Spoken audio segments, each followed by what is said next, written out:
ونعوذ بالله من شرور أنفسنا ومن سيئات أعمالنا. من يهده الله فلا مضل له ومن يضلله فلا هادي له.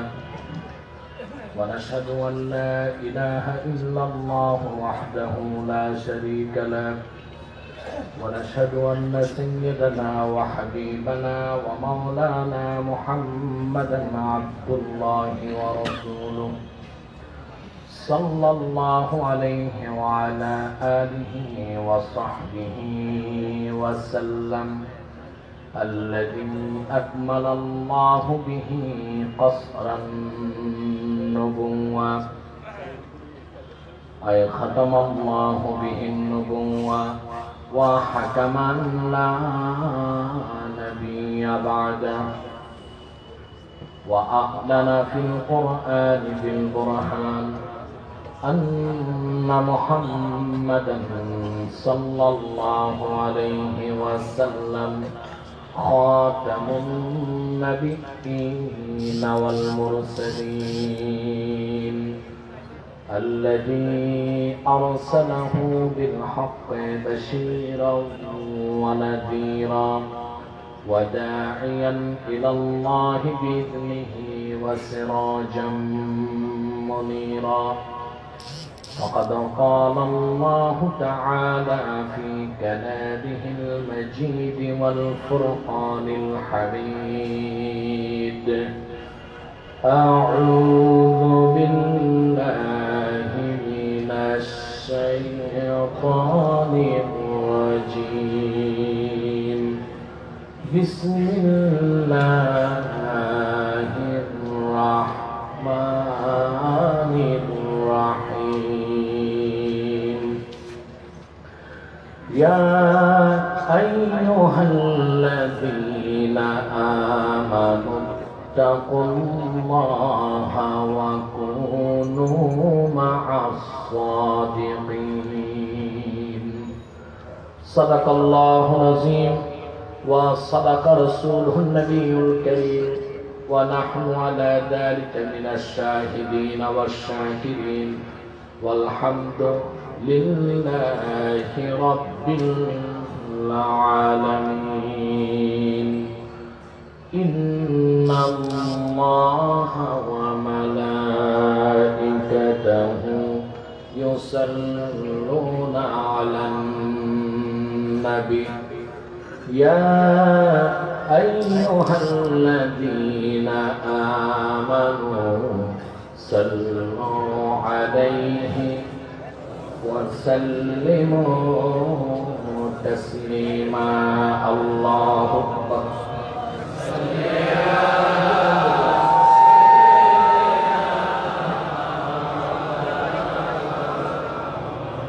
وعلى آله سيدنا ज़बान खुले पुरन अल्लाहुम्मा सल्ले अला सय्यिदिना व अला आलि सय्यिदिना।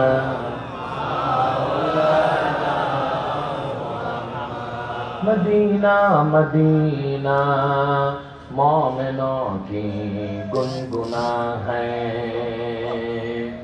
दीदारे मदीना आशिकों की तमन्ना है। अल्लाहुम्मा सल्ले अला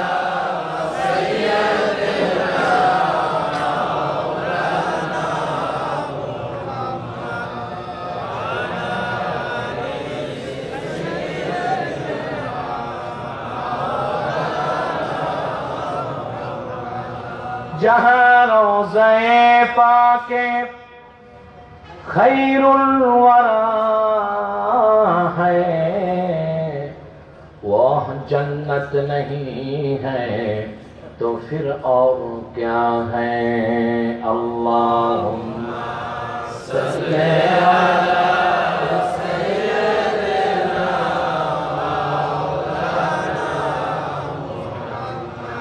وعلى آل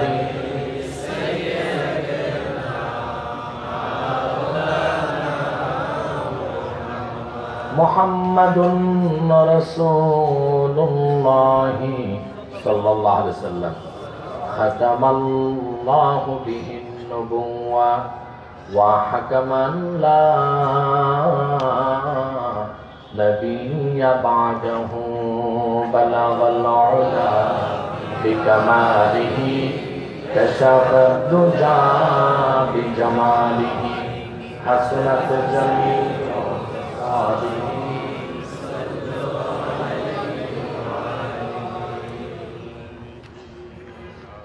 মদিনার জামাত ঐতিহ্যবাহী কামাল্লা দরবারের আজকের এ বার্ষিক ইসালে সওয়াব মাহফিলের সম্মানিত সভাপতি, আধ্যাত্মিক জগতের অন্যতম দিকপাল, আহলুস সুন্নাহ জামাতের অতন্দ্র প্রহরী শাহ সুফি মাওলানা হাবিবুর রহমান পীর সাহাব বারাকাল্লাহু ফি উমরি। উপস্থিত ইসলামী আরবি বিশ্ববিদ্যালয়ের সম্মানিত vice chancellor professor doctor Ahsanullah বারাকাল্লাহু ফি উমরি। আমার আগে বক্তব্য দিয়েছেন স্পষ্টভাষী প্রবীণ আলেমে দ্বীন, আমি যাকে বলবো ঠোঁট কাটা, সব বলে ফেলে সোজা, শেখুল হাদিস মাওলানা আব্দুর রাজ্জাক সাহেব সহ উপস্থিত পীর মাশায়েখ, মুফাসসির, মুহাদ্দিস, ফুকাহা, ফুজালা, উলামা, আমার প্রাণাধিক প্রিয় তুলাবায়ে ইজাম, বিভিন্ন প্রান্ত থেকে চরম ব্যস্ততার মধ্যেও ছুটে আসা, নগর জীবনে অভ্যস্ত, যান্ত্রিক জীবন পরিহার করে আল্লাহর কোরআনের আজকের মাহফিলে যারা উপস্থিত হয়েছেন তাদের সকলকে অন্তরের অন্তঃস্থল থেকে জ্ঞাপন করছি মুবারক। সবটুকুন শুকরিয়া আল্লাহ সুবহানাহু ওয়া তাআলার জন্য, যিনি আজকের এই মুতাবাররাক মাহফিলে আমাদেরকে আসার বসার তৌফিক দয়া করে ভিক্ষা দান করেছেন। সেজন্য আসুন আমরা সকলে একবার অবনত চিত্তে হৃদয়ের আবেগ অনুভূতি উজাড় করে সমবেত কণ্ঠে রাতের নীরবতা নিস্তব্ধতা ভঙ্গ করে সিংহের মতো গর্জন করে একবার বলি আলহামদুলিল্লাহ। অগণিত অসংখ্য দরুদ ও সালাম আল্লাহর সৃষ্টির প্রধান আকর্ষণ, বিশ্ব সভার সভাপতি, সকল নবী রাসূলগণের মাথার তাজ, শামসুল হিদায়াত, বদরুদ্দুজা, সাইয়্যিদুত থাকালাইন, ইমামুল মুরসালিন, খাতামুন নবিয়্যিন ওয়াল মুরসালিন, আফতাবে নবুওয়াত, শাহনশাহে রিসালাত, সরকারে দো জাহান, সুলতানুল মদিনা, নবিয়্যুল আম্বিয়া, হুজুরে আকরাম, নূরে মুজাসসাম, নূরুন আলা নূর, সাইয়্যিদিনা হাবিবিনা শফিঈনা মাওলানা মুহাম্মদ সাল্লাল্লাহু আলাইহি ওয়াসাল্লামের উপর আল্লাহ জাল্লা যিকরু ওয়া আম্মা নাওয়ালু, যাকে আজ থেকে ১৫০০ বছর আগে প্রেরণ করেছেন সর্বশ্রেষ্ঠ ও সর্বশেষ নবী ও রাসূল হিসেবে, যার পরে আজ পর্যন্ত পৃথিবীতে অবশ্যই কোন প্রকার নবী কিংবা রাসূল অবশ্যই আসে নাই, অবশ্যই এখনো নাই, অবশ্যই কিয়ামত পর্যন্ত আসবে না। সম্মানিত সুধী, আমার দৃষ্টিতে আজকের স্টেজে ইসলামিক ঘরানার যত সেলিব্রেট আছে সব উপস্থিত আছে আলহামদুলিল্লাহ। আহলে সুন্নাত আহলে হকের, আহলে সুন্নাত আহলে হকের বাংলাদেশের যত সেলিব্রেট ইসলামিক ঘরানা সব স্টেজ উপস্থিত আছে আলহামদুলিল্লাহ।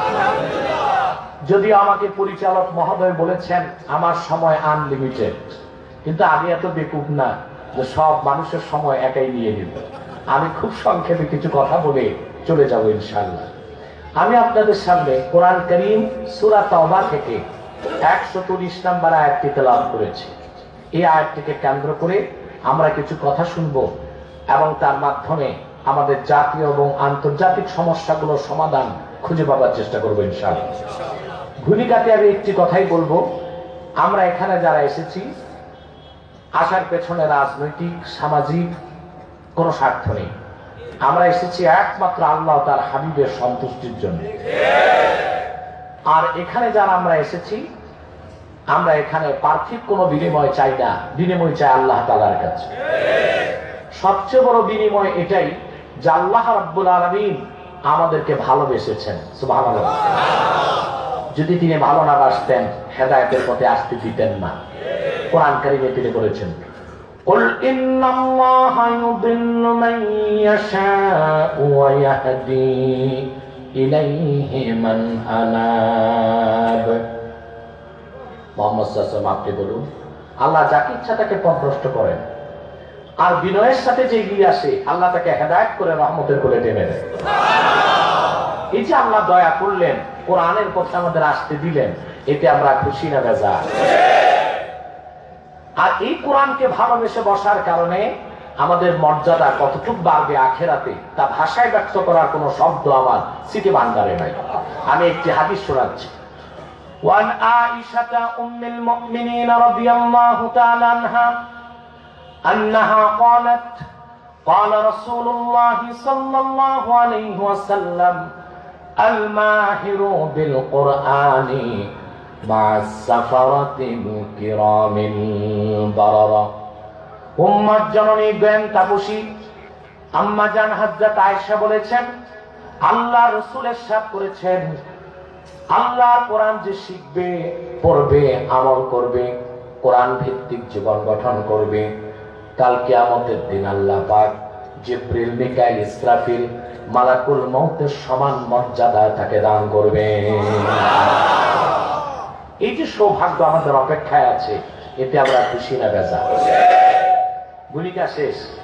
আল্লাহ রাব্বুল আলামিন সূরা তাওবাতে বলেছেন, ইয়া আইয়ুহাল্লাযীনা আমানুত্তাকুল্লাহা ওয়া কুনু মা'আস সাদিকিন।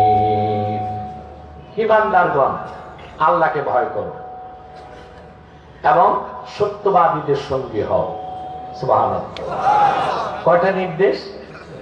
একটু জোরে বলেন ভাই। এক, আল্লাহকে ভয় করো, সত্যবাদীদের সঙ্গী হও। এই দুইটি নির্দেশ মানার দ্বারাই আমরা পেতে পারি ইহকালীন কল্যাণ, সফলতা এবং পরকালীন মুক্তি। বলেন সুবহানাল্লাহ। আমাদের জাতীয় আন্তর্জাতিক সমস্ত সমস্যার মূলভূত কারণ এই দুইটি নির্দেশ না মানা।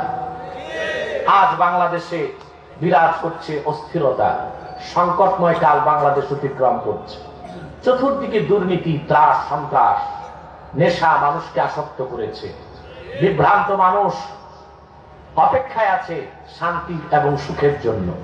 পৃথিবীর জনপদগুলোতে আমরা তাকিয়ে দেখছি, বিভিন্ন জনপদ আজকে রক্তাক্ত, বিভিন্ন জনপদে মুসলমান নির্যাতিত, নিপীড়িত, লাঞ্ছিত, বঞ্চিত। আমরা দেখতে পাচ্ছি আজ দিল্লিতে মুসলমানদের ঘর বাড়ি জ্বালিয়ে ভস্ম করা হচ্ছে, মসজিদকে ভেঙে দেওয়া হয়েছে, মুসলমানকে জ্বালিয়ে পুড়িয়ে হত্যা করা হচ্ছে। গণতন্ত্রের দাবিদাররাই গণতন্ত্রের পিঠে ছুরি মেরে বসেছে।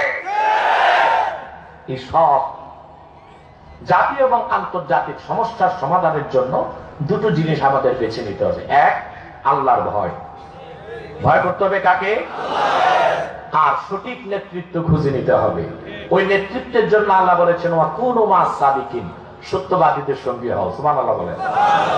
এখন এটা সত্যবাদী কারা, এটা একটা বড় প্রশ্ন।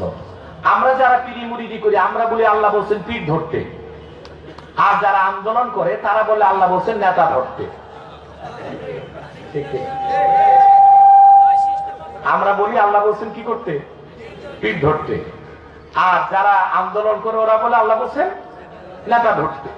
আসলে আল্লাহ কি ধরতে বলছেন তাকে আমরা খুঁজে দেখছি। সুবহানাল্লাহ। আল্লাহ বলেছেন আল্লাহকে ভয় করো, ওয়া কুনু মা'আস সাদিকিন, সত্যবাদীদের সঙ্গী হও। এই সত্যবাদী কারা, এটা আমাদের ব্যাখ্যার প্রয়োজন নেই, স্বয়ং আল্লাহ নিজে তাফসীর করেছেন সূরাতুল হুজুরাতে। সুবহানাল্লাহ। এটাকে বলা হয় তাফসীরুল কোরআন বিল কোরআন, কোরআনের ব্যাখ্যা কোরআন দিয়ে। উসুলে তাফসীর বা কোরআন ব্যাখ্যার 17টি নীতি আছে। কতটি? সুবহানাল্লাহ বলবেন। তার প্রথম নীতি, আল কোরআন ইউফাসসিরু বা'দুহু বা'দা, কোরআনের এক অংশ আরেক অংশের ব্যাখ্যা করে। দ্বিতীয় নীতি, কোরআনের ব্যাখ্যা নিতে হবে রাসূলুল্লাহর হাদিস থেকে। রাসূলুল্লাহর হাদিস বাদ দিয়া, সাহাবায়ে কেরামের বক্তব্য বাদ দিয়া কোরআন থেকে মন মস্তিষ্ক ব্যাখ্যা করার কোনো সুযোগ নাই।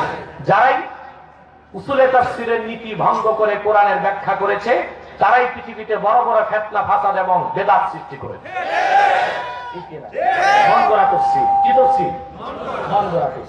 এই সুযোগ নাই। 30 পারা কোরআনের ব্যাখ্যা আল্লাহ রাসূল নিজেই করে দিয়ে গিয়েছেন। 30 পারা কোরআনের ব্যাখ্যা আল্লাহ নিজে তার রাসূলকে শিখিয়েছেন, আর রাসূলুল্লাহ সাহাবীদেরকে শিখিয়েছেন। আল্লাহ পাক কোরআনে বলেন, লা তুহাররিক বিহি লিসানাকা লিতা'জালা বিহি ইন্না আলাইনা জামআহু ওয়া কুরআনা ফাইযা ক্বারা'নাহু ফাত্তাবি' কুরআনা থুম্মা ইন্না আলাইনা বায়ানা। মুহাম্মদ সাল্লাল্লাহু আলাইহি সাল্লাম কোরআনকে আত্মস্থ করার জন্য আপনার জিহ্বা দ্রুত সঞ্চালনের কোনো দরকার নাই। কোরআনকে আপনার সিনায় জমা করে দেবার দায়িত্ব আমি আল্লাহ। ফাইযা ক্বারা'নাহু ফাত্তাবি' কুরআনা আই ফাত্তাবি' কিরাআতা। আমি যখন কোরআন নাযিল করি আপনি শুধু তা শুনবেন, মুখ নাড়ার দরকার নাই। কোরআনকে আপনার সিনায় জমা করে দিব আমি আল্লাহ, আর যা বুঝবেন না তা ব্যাখ্যা করে দেবার দায়িত্ব আমি আল্লাহ। এজন্য আল্লাহ নিজে কোরআনের ব্যাখ্যা কোরআনে করেছেন। আর কোরআন ব্যাখ্যার দ্বিতীয় নীতি, রাসূল করিম সাল্লাল্লাহু আলাইহি সাল্লাম 30 পারা কোরআনের ব্যাখ্যা সাহাবায়ে কেরামকে শিখিয়ে দিয়েছেন। সুবহানাল্লাহ। আজকে বাংলাদেশে একটি দল বের হয়েছে কুষ্টিয়াতে, আহলে কোরআন।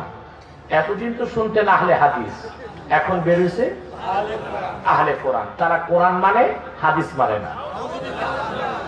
আমার মনে এটা আহলে হাদিসের ছোট ভাই, ঠিক কিনা? এইরকম আহলে কোরআন এক ব্যক্তির সাথে আমার দেখা। লোকটি বাংলাদেশের উচ্চ পদস্থ একজন কর্মকর্তা। কথায় কথায় বলল, হুজুর আপনি যে কথা বললেন তা কি কোরআনে আছে নাকি? আমি বললাম, ভাই কোরআনে নাই থাক হাদিসে তো আছে, তো কোরআন থাকতে আবার হাদিস কেন? আমি বুঝলাম এর ভিতরে সেই ভাইরাস ঢুকছে। আমি বললাম, ভাই আপনি কি নামাজ পড়েন? বলে পড়ি। আমি বললাম, কয় ওয়াক্ত পড়েন? বলে 5 ওয়াক্ত। কোন নামাজ কয় রাকাত পড়েন? বলে কেন? ফজর 2 রাকাত। ও তো সুন্নত পড়ে না, হাদিস মানে না। ফজর 2 রাকাত, যোহর 4, আসর 4, মাগরিব 3, এশা 4। আমি বললাম, ভাই নামাজের কথা তো কোরআনে আছে, রাকাত গুলো কই আছে আমার একটু দেখান। এখন তার মুহা হয়ে গেছে। আমার মনে হয় তার সরকারি চাকরির জীবনে এমন বেকুবার কোনোদিন হয় নাই। হাদিসকে বাদ দিলে তো নামাজের অস্তিত্ব থাকে না, ইসলাম থাকে কোথায়? তাহলে কোরআনের ব্যাখ্যা কোরআন, কোরআনের ব্যাখ্যা রাসূলুল্লাহর হাদিস, ঠিক কিনা বলে?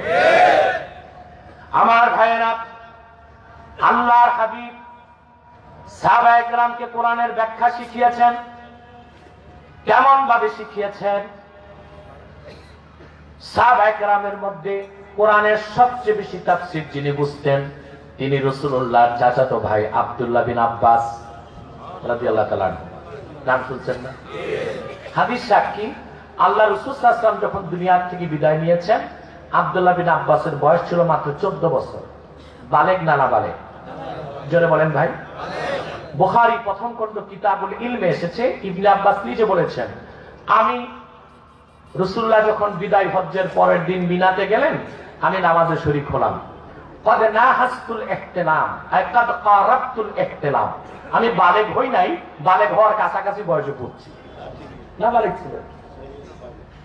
কিন্তু ভাইয়েরা, যে লোকটি রাসূলুল্লাহর বিদায় লগ্নে না বালেগ ছিলেন, কেমন করে লোকটি রাইসুল মুফাসসিরিন হয়ে গেলেন?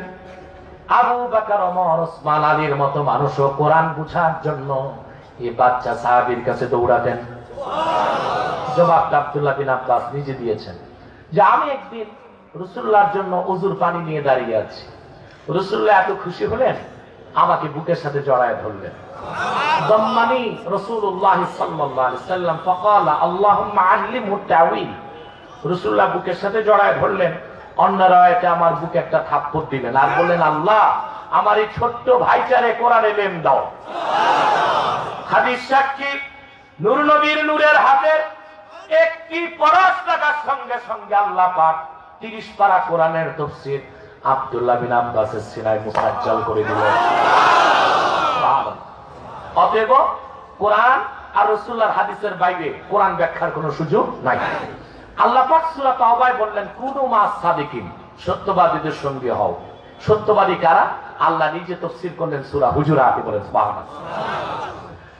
আল্লাহ পাক বলেন ইন্নামাল মুমিনুনা আল্লাযীনা আমানু বিল্লাহি ওয়া রাসূলিহি থুম্মা লাম ইয়ারতাবু ওয়া জাহাদু বিআমওয়ালিহিম ওয়া আনফুসিহিম ফি সাবিলিল্লাহি উলাইকা হুমুস সাদিকুন। আর আমাদের তাফসীর লাগবে? তাফসীর কে করছে? আল্লাহ। সুবহানাল্লাহ। এখন আমরা খুঁজে নেব আল্লাহ পিঠ ধরতে বলছেন না নেতা ধরতে বলছেন। আমাদেরকে অন্যরা অপবাদ দেয় আমরা নাকি যারা আহলে সুন্নাত কোরআন হাদিসের কথা বলি না। আমাদের চেয়ে বেশি কোরআন হাদিসের কথা বলবে কে? আমরা রাসূলুল্লাহর শানে কথা বলি, আমাদের অপবাদ দেয় আমরা মাজার পূজারি। আমরা মাজার পূজা করি না, মাজার জিয়ারত করি। কিন্তু রাসূলুল্লাহর শানে কথা বললে যদি মাজার পূজারি হই, তোমরা ব্যক্তি পূজারি, দল পূজারি। তোমাদের ইমানের চেয়ে বড় ব্যক্তি হয়ে গেছে, তোমাদের ইমানের চেয়ে বড় দল হয়ে গেছে, ঠিক কিনা বল? দেখছেন না কিছুদিন আগে ম্যাজিক চললো বাংলাদেশে, কথা বল চলছে না ম্যাজিক? কোরআন নাই, হাদিস নাই, কিচ্ছু নাই, কিছু বাংলা, কিছু ইংলিশ, কিছু ট্যাংরা, কিছু পিস, দ্যাট মিন্স বাংলিশ, ঠিক কিনা? এই যে একটা ম্যাজিক চললো, ম্যাজিকটা যে কারা করলো তা আমরা বুঝতে পেরেছি। ধন্যবাদ যে সরকারও বুঝতে পারছে, ঠিক কিনা? সম্মানিত সুধী, সাদিকিন কারা আল্লাহ স্পষ্ট করে দিয়েছেন। আল্লাহ সূরা তাওবাতে বললেন সত্যবাদীদের সঙ্গে হও, আর সূরা হুজুরাতে নিজে তাফসীর করলেন সত্যবাদী কারা। তিনটা বৈশিষ্ট্য লাগবে। কয়টা? তিনটা।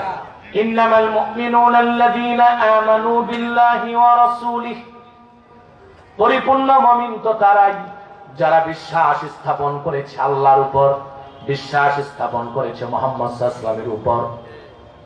সুম্মা লাম ইয়ারতাবু, অতঃপর তাদের অন্তরে ঈমানের কোন বিষয়ে সন্দেহ রাখলো না, অর্থাৎ ঈমানের সাথে ইয়াকিনটা ঠিক করলো। ওয়া জাহাদু বিআমওয়ালিহিম ওয়া আনফুসিহিম ফি সাবিলিল্লাহ, অতঃপর আল্লাহর দ্বীনের পথে জিহাদ করলো জান দিয়ে, মাল দিয়ে।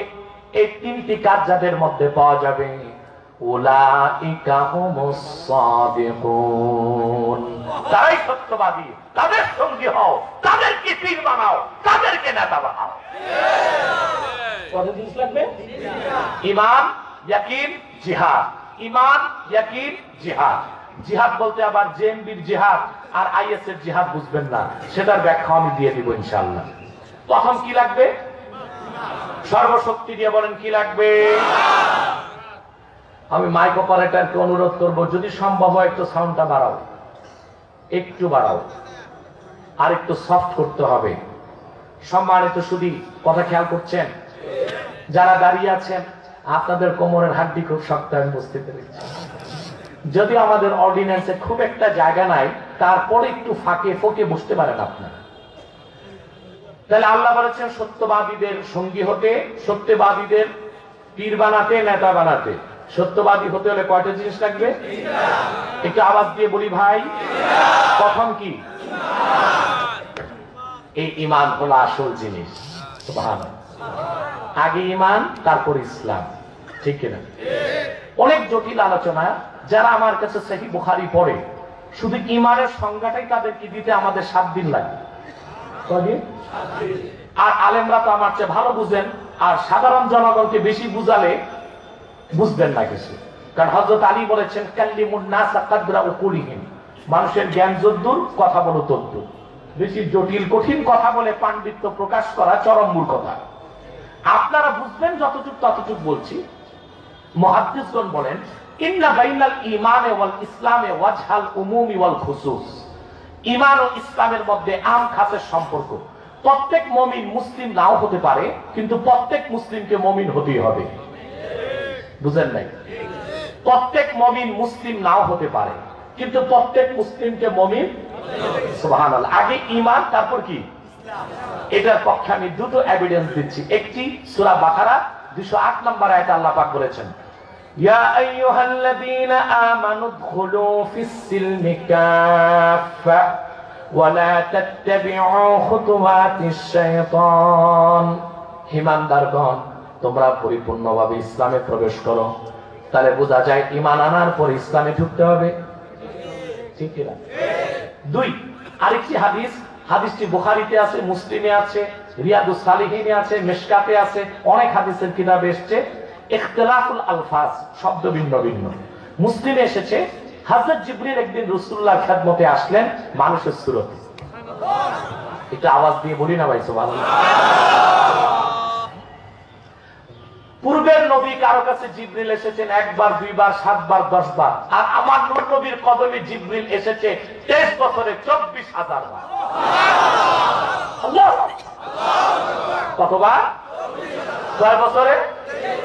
সুবহানাল্লাহ, সুবহানাল্লাহ। কেমন পাওয়ারফুল নবীর উম্মত তা তো বুঝলাম না। ঈমান নষ্ট করে ফেলি আমরা সামান্য পয়সায়, ঠিক কিনা? এই যে বড় বড় মৌলবী ঈমান নষ্ট করতেছে, ওরা কি বুঝে না এলেম নাই? এলেম আছে, পারসেজ হয়ে গেছে। কি হয়ে গেছে?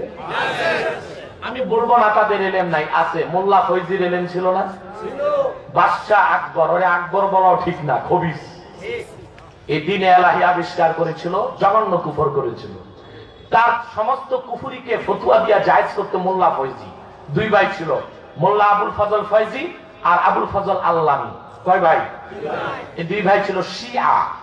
তার ইসলামের শত্রু ছিল, বাদশাহ আকবরের পয়সা খেত, আর যত নাজায়েজ কাজ, হারাম কাজ, শিরক কাজ জায়েজ করত।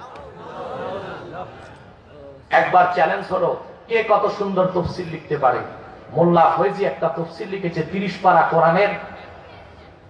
আশ্চর্য হবেন, 30 পারা কোরআনের তাফসীর লিখেছে, নোক্তাযুক্ত একটা অক্ষর ব্যবহার করেন। ওই তাফসীরটার নাম দিয়েছে সাওয়াতিউল ইলহাম। বিরল একটা তাফসীর, মানে আরবি অক্ষরের অর্ধ কিন্তু নোক্তাযুক্ত, একটা নোক্তাযুক্ত অক্ষর সে ব্যবহার করে নাই। 30 পারা কোরআন তাফসীর শেষ করছে। এত ইলম ছিল তার, কিন্তু পারসেজ হয়ে গেছিল। কি হয়ে গেছিল? আমার দেশে যারা বড় বড় মৌলবী দেখেন, মৌলবী বা শেখদের নামও তো আছে, দেখেন না? লানতুল্লাহ, গজবুতুল্লাহ, আসাদুল্লাহ আছে না? তারপর কি বিন ছাড়া নাম নাই? হেমার ইবনে হেমার, ফারাস ইবনে ফারাস আছে কি না? এরা কি করছে আজকে? এদের এলেম আছে, আমি অস্বীকার করি না, কিন্তু তারা পারসেজ হয়ে গেছে। কি হয়ে গেছে? বিক্রি হয়ে গেছে। আল্লাহ রাসূলের কাছে জিবরিল এসেছেন 24,000 বার। কয়েকবারই মানুষের সুরতে এসেছেন, একবার তিনি আসলেন মানুষের সুরতে। মুসলিমে এসেছে ফাসলাদা রুকবাতাইহি ইলা রুকবাতাইহি ওয়া ওয়াদাআ কাফাইহি আলা ফাখিযাইহি। জিবরিল এসে তার 2 হাঁটু রাসূলুল্লাহর 2 হাঁটুতে লাগায় দিল। আপনার 2 হাত রাসূলুল্লাহর 2 রানীর উপর রেখে জিবরিল তার মাথা রাসূলুল্লাহর সিনার দিকে নত করে দিল। এর অর্থ কি? মুসলিমের শারেহ দেখেন, জিবরিল সাহাবায়ে কেরামকে শিক্ষা দিলেন, সাহাবীরা ঈমান শিখার আগে, ইসলাম শিখার আগে তাজিমে রাসূল শিখো, রাসূলের আদব শিখো। যার ভিতরে রাসূলের তাজিম নাই, আদব নাই, তার ভিতরে ইসলাম ও ঈমান ঢুকতে পারে না। তাকবীর, আল্লাহু আকবার, নারে রিসালাত, ইয়া রাসূলুল্লাহ, ইসলামের শত্রুরা হুশিয়ার সাবধান। আল্লাহ কবুল করুক, আল্লাহ মঞ্জুর করুক, আল্লাহুম্মা আমিন। আজ সারা দেশে আমাকে একদল মৌলবী অপবাদ দেয়, আব্বাসী কথায় কথায় কাফের বলে। আব্বাসী মুসলমানকে কাফের বলে না। যারা আল্লাহর শানে বেয়াদবি করে, নূর নবী মুহাম্মদ সাল্লাল্লাহু আলাইহি ওয়াসাল্লামের আরশ চুম্বি মর্যাদাকর শানের বিরুদ্ধে কথা বলে, আম্মা জানদের শানে বেয়াদবি করে, খুলাফায়ে রাশিদিনকে মাতাল বলে, মাতখোর বলে, তাদেরকে আব্বাসী কুফরের তিন নিক্ষেপ করেছে। মারে না।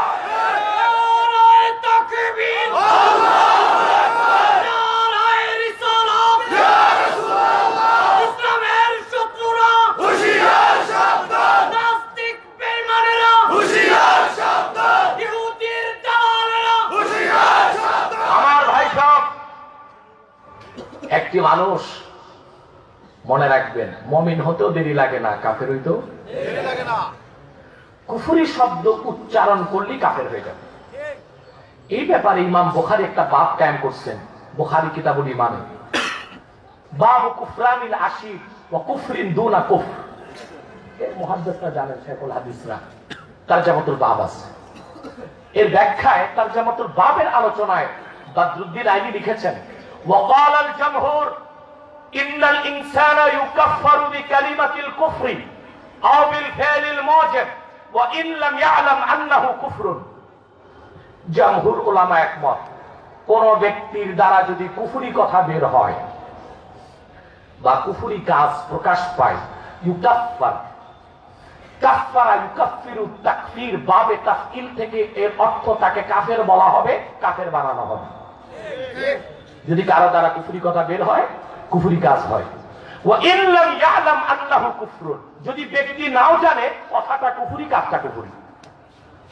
এখন বলেন রাসূলুল্লাহর শানে বেয়াদবি করলে ঈমান থাকবে না? ফতোয়া আলমগীরিতে এসেছে। আমি সব কথা দ্রুত বলে দিচ্ছি, যেহেতু ঈমানের কথা বলতেছি, ঈমানের সাথে রিলেটেড কথাগুলো বলে দিচ্ছি। ফতোয়া আলমগীরি, যেটাকে ফতোয়া হিন্দিয়া বলে, সেখানে আছে হযরত আদম তিনি প্রথম কাপড় সেলাই করছেন, কাপড় তৈরি করছেন, সেলাই না, কাপড় সেলাই করে টেইলার। কাপড় যারা বানায় এদের বাংলাদেশে কি বলে? তাঁতি। আরেকটা আঞ্চলিক শব্দ আছে না, জোলা, উর্দুতে বলে জোলাহা। আমাদের দেশে কেউ যদি জানে ছেলেটা জোলা, এর কাছে মেয়ে বিয়ে দেয় না। কিন্তু মানুষের খবর নাই, যত 12 তলা 20 তলা গার্মেন্টস ফ্যাক্টরি সবই তো জোলা, কাপড় বানায়। ও সিরাজগঞ্জের জোলা রিক্সায় চলে, এই জন্য জোলা। আর ঢাকার জোলারা প্যারাডো বিএমডাব্লিউ তে চলে, এই জন্য এরা শিল্পপতি হয়ে গেছে। একই কাজ, কাপড় বানায় যে সেই জোলা। গার্মেন্টস ওয়ালারাও কি? যদি কেউ থাকে ফ্যাক্টরি ম্যান, গার্মেন্টস লাগছে না, না করে সব মানুষ। যে কথা বলছিলাম, তা আদম আলাইহিস সালাম প্রথম কাপড় তৈরি করছেন। ফতোয়া আলমগীরিতে এসে কেউ যদি বলে হযরত আদম জোলা ছিল, সে কাফের হয়ে যাবে। কেন? আমি আপনি কাপড় বানাইলে জোলা হইতে পারি, আদম নবী কাপড় বানাইছে, জোলা হইলে সমস্যা কি?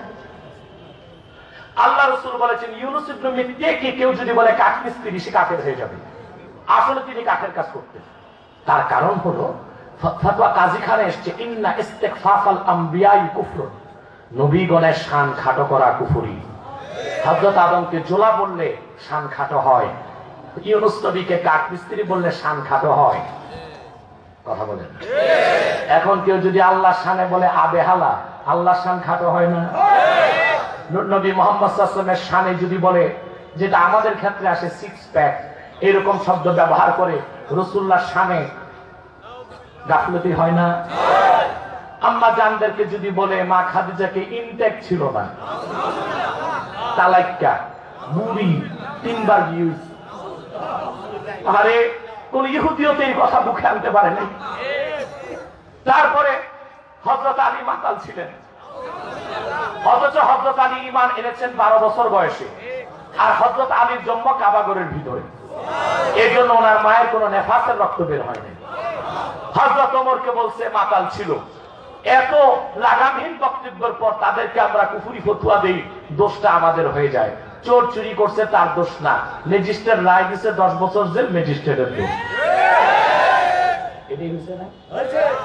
আমার ভাই সব সাদেকিন হইতে কয়টা জিনিস লাগবে? ঈমান, ইয়াকিন, জিহাদ। ঈমান, ইয়াকিন, জিহাদ, এই তিনটা যার মধ্যে থাকবে সে সাদেকিন। তাকে পীর মানা যাবে, সে নেতা হলে তাকে নেতা মানা যাবে। সুবহানাল্লাহ। আমার ভাই সব, জিবরিল রাসূলুল্লাহর কাছে আসলেন, রাসূলুল্লাহর হাঁটুর সাথে হাঁটু লাগায় রাসূলুল্লাহর 2 রানের উপর 2 হাত রেখে মাথা নত করে অনেকগুলো প্রশ্ন করলেন। এর মধ্যে একটা প্রশ্ন করলেন, আখবিরনি আনিল ইসলাম, ইসলাম কি? রাসূলুল্লাহ বললেন, আনতাশহাদু আল্লা ইলাহা ইল্লাল্লাহ ওয়া আন্না মুহাম্মাদার রাসূলুল্লাহ ওয়া তুকিমাস সালাহ ওয়া তুতিয়াজ যাকাত ওয়া তাসুমা রমাদান ওয়া তাহুজ্জাল বাইতা ইন ইসতাতা'তা ইলাইহি সাবিলা। তুমি সাক্ষী দিবে নিশ্চয় আল্লাহ ছাড়া কোনো মাবুদ নাই, তুমি আরো সাক্ষী দিবে নিশ্চয় মুহাম্মদ অর্থাৎ আমি আল্লাহর প্রেরিত রাসূল। তারপর তুমি নামাজ কায়েম করবে, যাকাত আদায় করবে, রমজানে রোজা রাখবে, যদি সক্ষম হও কাবা ঘরের হজ করবে, এরই নাম ইসলাম। তাহলে বলুন তো ভাই, রাসূলুল্লাহ ইসলামে শুরু করলেন কি দিয়ে? ঈমান। তাহলে আগে ঈমান, তারপরে এই যে শাহাদাত, এটা ঈমান। তারপর নামাজ, রোজা, হজ, যাকাত, এটা কি? ইসলাম। আল্লাহ পাক প্রথম বললেন ইমানের কথা, ইন্নামাল মুমিনুনা আল্লাযীনা আমানু বিল্লাহি ওয়া রাসূলিহি, যারা ঈমান আনলো আল্লাহর উপর এবং মুহাম্মদ সাল্লাল্লাহু আলাইহি ওয়াসাল্লামের উপর। এখন আল্লাহর উপর ঈমানের স্বরূপ কি, মুহাম্মদ সাল্লাল্লাহু আলাইহি ওয়াসাল্লামের উপর ঈমানের স্বরূপ কি, তা তো বুঝতে হবে। কথা বলো। আল্লাহ পাক এই কথাটি উত্তর কোরআনে দিয়েছেন, ওয়া ইযা কিলা লাহুম আমিনু কামা আমানান নাস, যখন তাদেরকে বলা হলো তোমরা ঈমান আনো যেভাবে ঈমান এনেছেন মানুষগণ। এই মানুষ কারা? ইমাম সুয়ুতী সহ 27 জন মুফাসসির তাফসীর লিখেছেন, আয়কামা আমানা আসহাবু মুহাম্মদ, যেভাবে মুহাম্মদ সাল্লাল্লাহু আলাইহি ওয়াসাল্লামের সাহাবীগণ ঈমান এনেছে তোমরা সেইভাবে ঈমান আনো। তাহলে ঈমানটা হতে হবে কাদের মতো? জোরে বলতে হবে। তাহলে স্পষ্ট সাহাবায়ে কেরাম সত্যের মানদণ্ড কিনা?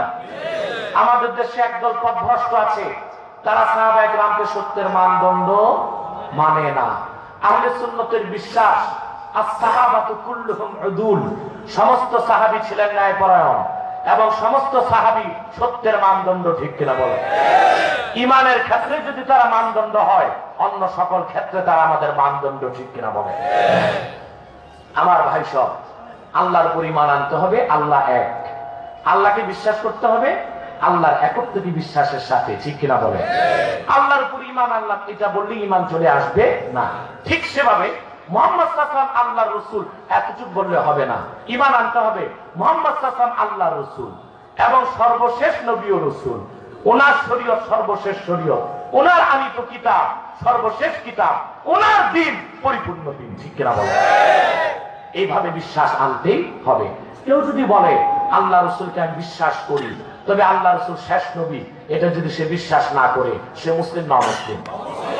চিল্লায়ে বলেন, সে মুসলিম না মুসলিম? শুধু অমুসলিম না কাফের? রাসূলুল্লাহ মুহাম্মদ সাল্লাল্লাহু আলাইহি ওয়াসাল্লাম আল্লাহর শেষ নবী, ওনার পরে কোনো নবী নাই, ওনার পরে কোনো রাসূল নাই। এটা হলো আল্লাহ রাসূলের রিসালাতকে বিশ্বাস করার সবচেয়ে বড় কথা। সুবহানাল্লাহ। মুহাম্মদ সাল্লাল্লাহু আলাইহি ওয়াসাল্লাম আল্লাহর শেষ নবী, এটা শুধু কোরআনের কথা না, লক্ষাধিক নবী এই কথা বলেছেন। শুধু কোরআন লক্ষাধিক নবী বলেছেন তা না, এই কথা ওল্ড টেস্টামেন্টে আছে, এই কথা নিউ টেস্টামেন্টে আছে, এই কথা বাইবেলে আছে, এই কথা হিন্দুদের বেদ ঋগ্বেদের মধ্যেও আছে। ঋগ্বেদে আছে তাদের পূর্বপুরুষরা বলে গেছে পৃথিবীর শেষ ত্রাণকর্তার নাম মুহাম্মাদান। আল্লাহ রাসূলের নামই আসছে মুহাম্মদ সাল্লাল্লাহু আলাইহি ওয়াসাল্লাম। উনি যেখানে আসবেন তা হবে পৃথিবীর সবচেয়ে বড় উপদ্বীপ। আমরা জানি পৃথিবীর সবচেয়ে বড় উপদ্বীপ মক্কা, আরব। সেখানে আছে তিনি যখন আসবেন তখন লোক সংখ্যা থাকবে ৬৬ সহস্র। ইতিহাসবিদগণ বলেন রাসূলুল্লাহর জমানায় আরবের লোক ছিল বিশেষ করে মক্কা ও আশপাশে ৬০,০০০। ওনার পিতার নাম হবে বিষ্ণু ভগত। বিষ্ণুর আরবি আব্দ, ভগতের আরবি আল্লাহ, তার মানে আব্দুল্লাহ।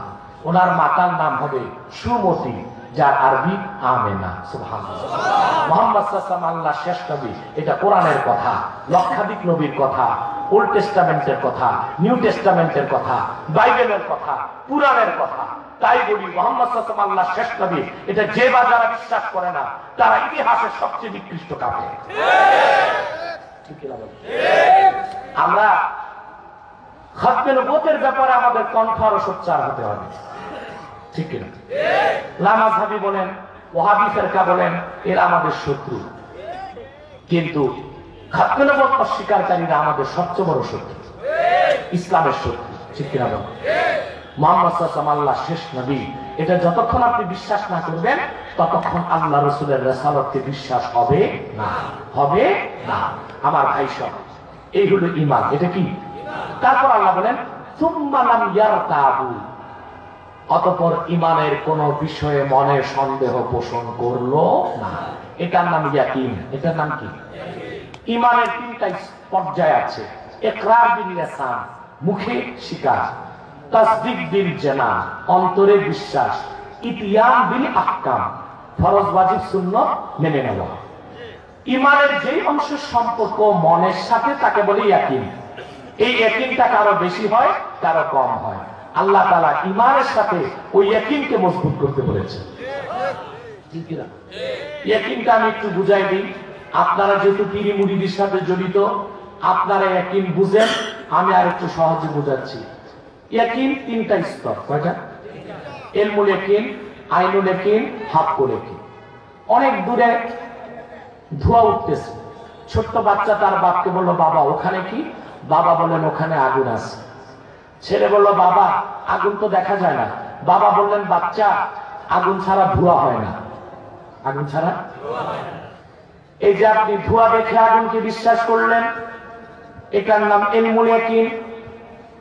স্রষ্টাকে দেখা যায় না, সৃষ্টিকে দেখা যায়। স্রষ্টার কারিগরি ছাড়া সৃষ্টি হতে পারে না।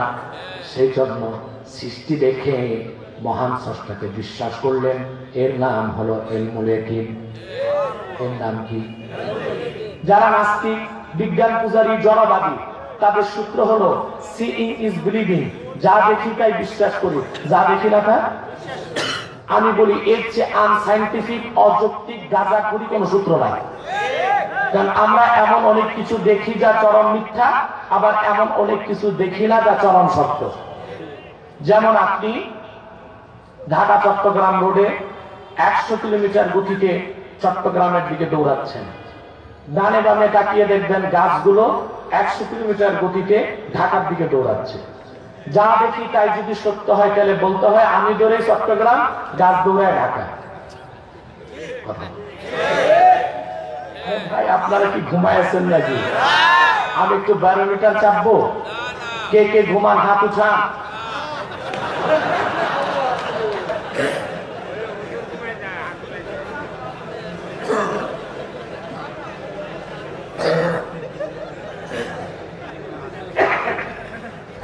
ভাই সব তাহলে অনেক কিছু দেখি তা কি মিথ্যা, অনেক কিছু দেখি না তা সব।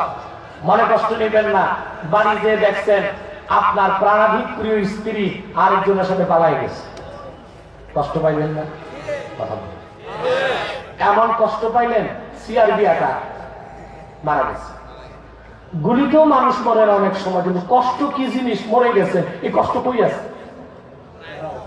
দেখা যায় এক্সরে করলে দেখা যাবে, সিটি স্ক্যান, এমআরআই। আচ্ছা, বাংলাদেশ এক সপ্তাহ আগে কিসের জন্য জিতলো? আন্ডার-19 অনূর্ধ্ব-19। কথা বলেন। একটা টর্নেডো, একটা তুফান আসলে দেশ যেভাবে নাড়া খায়, একটা ক্রিকেট খেলায় জিতার পর দেশ ওইভাবে নাড়া দিচ্ছে। এই খুশিটা দেখা যায়। আমি একটা আর্টিকেলে দেখেছি বাংলাদেশ প্রথম আইসিসি ট্রফি জিতেছে 1997 সালে মালয়েশিয়াতে। জানেন আপনারা? কথা বলেন। খেলাতে যখন বাংলাদেশিরা জিতলো, স্টেডিয়ামে 2 বাংলাদেশি হাসতে হাসতে খুশির চোটে মারা গেছে। খুশি এটা দেখা যায়।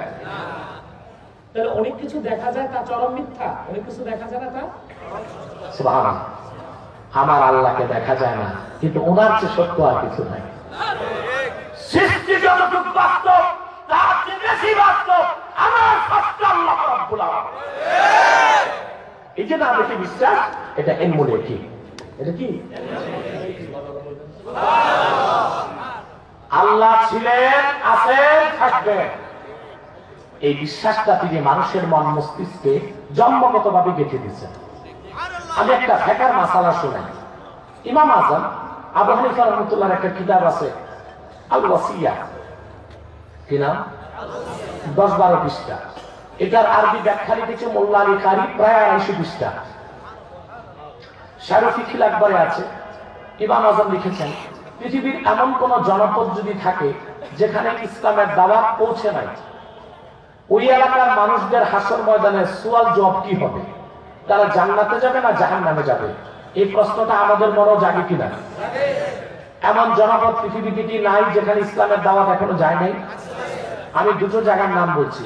একটি হলো অ্যান্টার্কটিকা, বরফের দেশ, ওখানে মানুষ আছে। ওদের সংখ্যা বর্তমানে 1 লক্ষ। কত? ওখানে তাপমাত্রা -20 ডিগ্রি। কত ঠান্ডা বুঝবেন না। আপনার বাসায় যে ফ্রিজ আছে, ফ্রিজের উপরে যে ডিপ, এটা হচ্ছে -18 ডিগ্রি। আর ওখানে গরমকালে -20, মানে ফ্রিজের ফ্রিজ। আর শীতকালে ওখানে তাপমাত্রা হয় -47 ডিগ্রি। ওখানে 1 লাখ মানুষ বসবাস করে। আমি চিন্তা করছি কি খায়, ওখানে তো ধান চাল হয় না, ফসল হয় না। আল্লাহ কোরআনে বলেছেন, ওয়ামা মিন দাব্বাতিন ফিল আরদি ইল্লা আলাল্লাহি রিজকুহা। এই জমিনে এমন কোন বিচরণশীল জীব নাই যার রিজিকের দায়িত্ব আল্লাহ পাক নিজের হাতে তুলে নেন নাই। ওই এলাকায় মানুষের পায়ের তলে বরফের নিচে আল্লাহ পাক রিজিক রেখে দিয়েছেন, তাজা তাজা মাছ। বরফ খুঁড়ে মাছ বের করে কেটে কেটে খায়, রান্নাও করতে হয় না। ওই মাছগুলো আমাদের দেশে রসমালাই, রসগোল্লার মতো মিঠা। এই যে এস্টিমো আছে, তাদের কাছে ইসলামের দাওয়াত পৌঁছে নাই। হাসরে তাদের হিসাব হবে কি?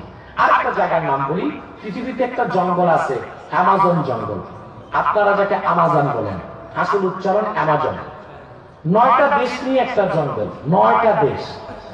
আপনার আর্জেন্টিনা, ব্রাজিল, তারপর পেরু, চিলি, দক্ষিণ আফ্রিকা, এইরকম প্রায় 9টা দেশ নিয়ে একটা জঙ্গল। আমি জিওগ্রাফিতে দেখেছি বাংলাদেশের 37টা সমান। এটাকে বলা হয় the lunch of the earth, পৃথিবীর ফুসফুস। সুবহানাল্লাহ। সমগ্র পৃথিবীর মোট অক্সিজেন, যে অক্সিজেনের 20 ভাগ অক্সিজেন ওখানে তৈরি হয়। স্যাটেলাইট থেকে বিজ্ঞান দেখেছে ওই জঙ্গলের ভিতরে হাজার হাজার মানুষ বসবাস করতেছে। ওদের ঘর সংসার আছে, সবকিছু আছে। ওখানে ইসলামের দাওয়াত পৌঁছে নাই, তাদের হিসাব হবে কি? চিন্তা করছেন? প্রশ্ন তৈরি হলো এখন। ইমাম আজম জবাব দিয়েছেন 1350 বছর আগে। তাই তো ওনার নাম ইমাম আজম। লামাজহাবিরা তো ওনারে চিনে নাই, ওনার ভুল ধরতে চায়। ভুল ধরে না লামাজহাবি? আন্ডা ব্যাপারী, রিক্সাওয়ালা, ভ্যান গাড়ি চালায়, হে আলে হাদিস, হে ভুল ধরে। আবু হানিফা বুঝে নাই হাদিস। বেটা, আবু হানিফাকে তুমি জানো? 4 জন সাহাবী সাক্ষাৎ লাভ করেছেন ইমাম আবু হানিফা। 1200 তাবিঈনের কাছে যে ইলম শিখেছেন। কোরআন হাদিস থেকে জীবনে ৮১,০০০ মাসআলা ইস্তেমবাদ করেছেন। ব্যবসার টাকা দিয়ে 20,000 মানুষকে ফকিহুল উম্মাত বানিয়েছেন। ৫৭ বার হজ এবং উমরা করেছেন। প্রতিদিন একবার কোরআন খতম করতেন। প্রতি রমজানে ৬০ বার কোরআন খতম করতেন। প্রতিদিন ৫০০ রাকাত নফল নামাজ পড়তেন। ইমাম খাসকাফি দুররে মুখতারে লিখেছেন, ইন্নাহু রাআ রাব্বাহু মিআতা মাররাতিন ফিল মানাম। স্বপ্নে আমার আল্লাহকে ১০০ বার। তার নাম আবু হানিফা। তোমার মতো ওই রকম ছোট বল্টু শিকার দিয়ে ৫ শিকার বলবি 10,000 এক জায়গায় এনে সুপার গ্লু দিয়ে কাঠা বানায় এক পাল্লায় দিল। আমার আবু হানিফার একটি জোতা সমান হবে। আবু হানিফা তো অনেক ঊর্ধ্বের মানুষ। তোমাদের কত প্রশ্ন আছে, আসলে আমাদের কাছে। আবু হানিফার মাযহাবের মুকাল্লিদ যারা, আমরা মুকাল্লিদ, আমরাই যথেষ্ট তোমাদের জবাব দিব। চিন্তা করে প্রশ্ন তৈরি হলো এখন। ইমাম আজম জবাব দিয়েছেন 1350 বছর আগে। তিনি বলেন, পৃথিবীর যে জনপদের কোরআনের দাওয়াত পৌঁছে নাই, হাসর ময়দানে আল্লাহ পাক একটি প্রশ্ন করবেন সামনে দাঁড় করিয়ে, মান খালাকাকা, তোমাকে কে সৃষ্টি করেছে? যদি সে জবাব দেয় আল্লাহ, নাজাত হয়ে যাবে, জান্নাত পেয়ে যাবে। আর যদি প্রশ্নের জবাবটাও না জানে, নাজাত নাই, জান্নাত নাই। কারণ স্রষ্টা একজন আছেন, তা বুঝার জন্য কোনো দলিলের প্রয়োজন নাই। সৃষ্টি জগৎ বাস্তব, তার চেয়ে বাস্তব আমার আল্লাহ, আমার খালেক, আমার স্রষ্টা। এই যে নাবিকে বিশ্বাস, এটা ইলমুল ইয়াকিন। এটা কি? ছোট বাচ্চাকে বলো, বাবা ধোঁয়া দেখছি চলবে না, আগুন দেখবো। বাবা হাত ধরে হাঁটতে হাঁটতে তার নিয়ে গেছে। এবার সন্তান চোখে আগুন দেখছে, এটা হয়ে গেছে আইনুল ইয়াকিন। সুবহান। ছোট বাচ্চা তো হাত একটা আগুনে ঢুকায় গেছে, উফ, জ্বলে গেছে, আগুনের মজা পেয়ে গেছে, এটা হাক্কুল ইয়াকিন। এটা মানুষ যখন আল্লাহ তার রাসূলের উপর ঈমান আনে, তখন তার ইয়াকিনটা হয় ইলমুল ইয়াকিন। সে যখন ইবাদত বন্দেগী শুরু করে, তার ইয়াকিনটা বেড়ে হয়ে যায় আইনুল ইয়াকিন। যখন সে রাসূলুল্লাহ শরীয়তে তার জীবনটা বিলীন করে দেয় তখন তার ইয়াকিনটা হয়ে যায় হাক্কুল ইয়াকিন। মোল্লা কারিমের কাতে দেখেন ফায়ুকযিফুল্লাহু ফি কলবিল আবদি নূরান মিন আনওয়ারিল মালাকুত। আল্লাহ পাক যখন বান্দার অন্তরে নূরের জগৎ থেকে একটি নূরের টুকরা ঢেলে দেন তখন সে ঈমানের স্বাদ পেয়ে যায়, তখন তার ইয়াকিন হয়ে যায় হাক্কুল ইয়াকিন। তখন ফায়ুকযিফুল্লাহু ফি কলবিল আবদি নূরান মিন আনওয়ারিল মালাকুত। তখন তার বাইরের দুই চোখের সাথে রূহের দুই চোখ খুলে যায়। তখন তার কাছে ইলমুল মুকাশাফা কাশফ জারি হয়ে যায়। বলেন সুবহানাল্লাহ। এটার পক্ষে হাদিসও আছে, কানজুল উম্মানে এসেছে, রাসূলুল্লাহ বলেছেন ইত্তাকু ফিরাসাতাল মুমিন ফাইন্নাহু ইয়ানজুরু বিনূরিল্লাহ। আমার উম্মতের মুমিনের ফিরাসাত থেকে দূরে থাকো, কারণ সে আল্লাহ প্রদত্ত নূর দিয়ে দেখতে পায়। ওটা তখনই সম্ভব ইয়াকিন যখন হাক্কুল ইয়াকিন হবে, আর ঈমান যখন ঈমানের গায়বী হবে, কামেল। বলেন সুবহানাল্লাহ। ঈমানের কথা বললাম, ইয়াকিনের কথা বললাম। কথা বলেন সাদিকে নিতে কত জিনিস লাগবে? ঈমান, ইয়াকিন, জিহাদ। মুখস্থ করেন ঈমান, ইয়াকিন, জিহাদ। তৃতীয়টা বলতেছি, ইয়াকিনের ব্যাপারে কয়েকটা কথা বাকি আছে। আশ্চর্য হবেন মুসলমান, আমাদের ইয়াকিনটা ইলমুল ইয়াকিন থেকে হাক্কুল ইয়াকিন যেতে ইবাদত বন্দেগী করতে হয়, ঠিক কিনা? তরিকত, শরীয়ত, হাকিকত, মারিফত চর্চা করতে হয়। শরীয়ত, তারপর আমরা পার হয়ে তরিকত, তারপর পার হয়ে হাকিকত, তারপরে আমরা যাই মারিফত। চূড়ান্ত নাকি? কথা বলেন। কিন্তু আমার নূর নবী মুহাম্মদ সাল্লাল্লাহু আলাইহি ওয়াসাল্লাম প্রত্যেক সাহাবী যারা 1000 বছর আগে আমার নূর নবীর কদমের ছোঁয়া পেয়েছে, ইমানের সাথে সাথে তাদের ইয়াকিনকে আল্লাহ হাক্কুল ইয়াকিন করে দিয়েছে। সুবহানাল্লাহ। মানুষের ইয়াকিন যখন হাক্কুল ইয়াকিন হয় তখন সে জীবন দেয়, ঈমান দেয় না। কিন্তু আমাদের অবস্থা কি? আমরা জীবন রাখি, ঈমান দিই। দেখেন না আমাদের ঈমানের অবস্থা, অল্প বয়সে বিক্রি হই আমরা। আমাদের দাম সবচেয়ে কমে নির্বাচনের আগের রাতে। একজন ভোটারের দাম হয় 700 টাকা, 800 টাকা। আমার আফসোস, কোরবানিতে একটা বকরির দাম হয় 10,000 টাকা, আর নির্বাচনের রাতে আমাদের দাম হয় 700-800 টাকা। কত বড় মুনাফিক আমরা, বকরি চলিছে না। আমার ভাই সব কথা খেয়াল করতেছে? আমাদের দ্বারা আজ আমরা লাঞ্ছিত, বঞ্চিত, নির্যাতিত কেন? ঈমানটাও কামেল করি নাই, ইয়াকিনটাও পুরা করি নাই, ঠিক না? আমাদের স্লোগান আছে, মরলে শহীদ বাঁচলে গাজী, আমরা সবাই মরতে রাজি। পুলিশ গুলি ফুটাইছে ঠুস, ময়দান ঠুস, সব যাইয়া ইঁদুরের গর্ত খুঁজে মাথা কেমনে বোঝানো, ঠিক না? তার মানে আমাদের ঈমানও ঠিক হয় নাই, ইয়াকিনও ঠিক, ঈমানও ঠিক হয় নাই, ইয়াকিনও ঠিক হয় নাই। রাসূলুল্লাহ, সাহাবীরা, সুবহানাল্লাহ, ওনাদের ঈমান ছিল ঈমানে গায়বী। ঈমানে গায়বী, ঈমান ওই পর্যায়ে যায় তো ইয়াজহারুল্লাহু গায়বুল গায়ব, গায়বের গায়বটা তার কাছে প্রকাশ পেতে থাকে। সুবহানাল্লাহ। ইয়াকিনটা এমন জায়গায় চলে যায় যে সে ঈমানের স্বাদ পেয়ে যায়, তখন তাকে কিছু টুকরা করলো ঈমান দেয় না, জীবন দেয়। দুটি দৃষ্টান্ত দিচ্ছি আমি। রাসূল কারীম সাল্লাল্লাহু আলাইহি ওয়াসাল্লামের যে সকল সাহাবীর উপর সবচেয়ে বেশি নির্যাতন হয়েছে মক্কায়, প্রথম যে ব্যক্তির উপর সবচেয়ে বেশি নির্যাতন তিনি হযরত সুমাইয়া রাদিয়াল্লাহু তাআলা, ইসলামের ইতিহাসে প্রথম শহীদ। হাদিস সাক্ষী, হযরত সুমাইয়াকে ঈমান আনার অপরাধে আবু জাহাল কাবার চত্বরে পাথর বর্ষণ করে হত্যা করেছে। পাথরে পাথরে হযরত সুমাইয়ার দেহটা খণ্ড বিখণ্ড হয়ে গেছে। জীবন দিয়েছেন কিন্তু তিনি প্রাণাধি প্রিয় ঈমান দেন নাই। তারপর সবচেয়ে বেশি নির্যাতন হয়েছে ওনার স্বামী হযরত ইয়াসিরের উপর। তারপর সবচেয়ে বেশি নির্যাতন হয়েছে ওনাদের কলিজার টুকরা সন্তান হযরত আম্মারের উপর। আল্লামা বদরুদ্দিন আইনি উমদাতুল কারিতে নকল করেছেন, হযরত আম্মারকে আবু জাহেল নির্মম নির্যাতন করতে করতে একদিন হযরত আম্মারের শরীরে আগুন ধরায় দিল। দাও দাও করে আগুন জ্বলছে। প্রাণ বাঁচাবার জন্য আম্মার মরুভূমির মধ্যে ছুটছে পানির জন্য, পানি নাই, আর তাকে রক্ষার জন্য কেউ আসে না আবু জেহেলের ভয়তে। খবরটি চলে গেল রাহমাতুল লিল আলামিনের কানে।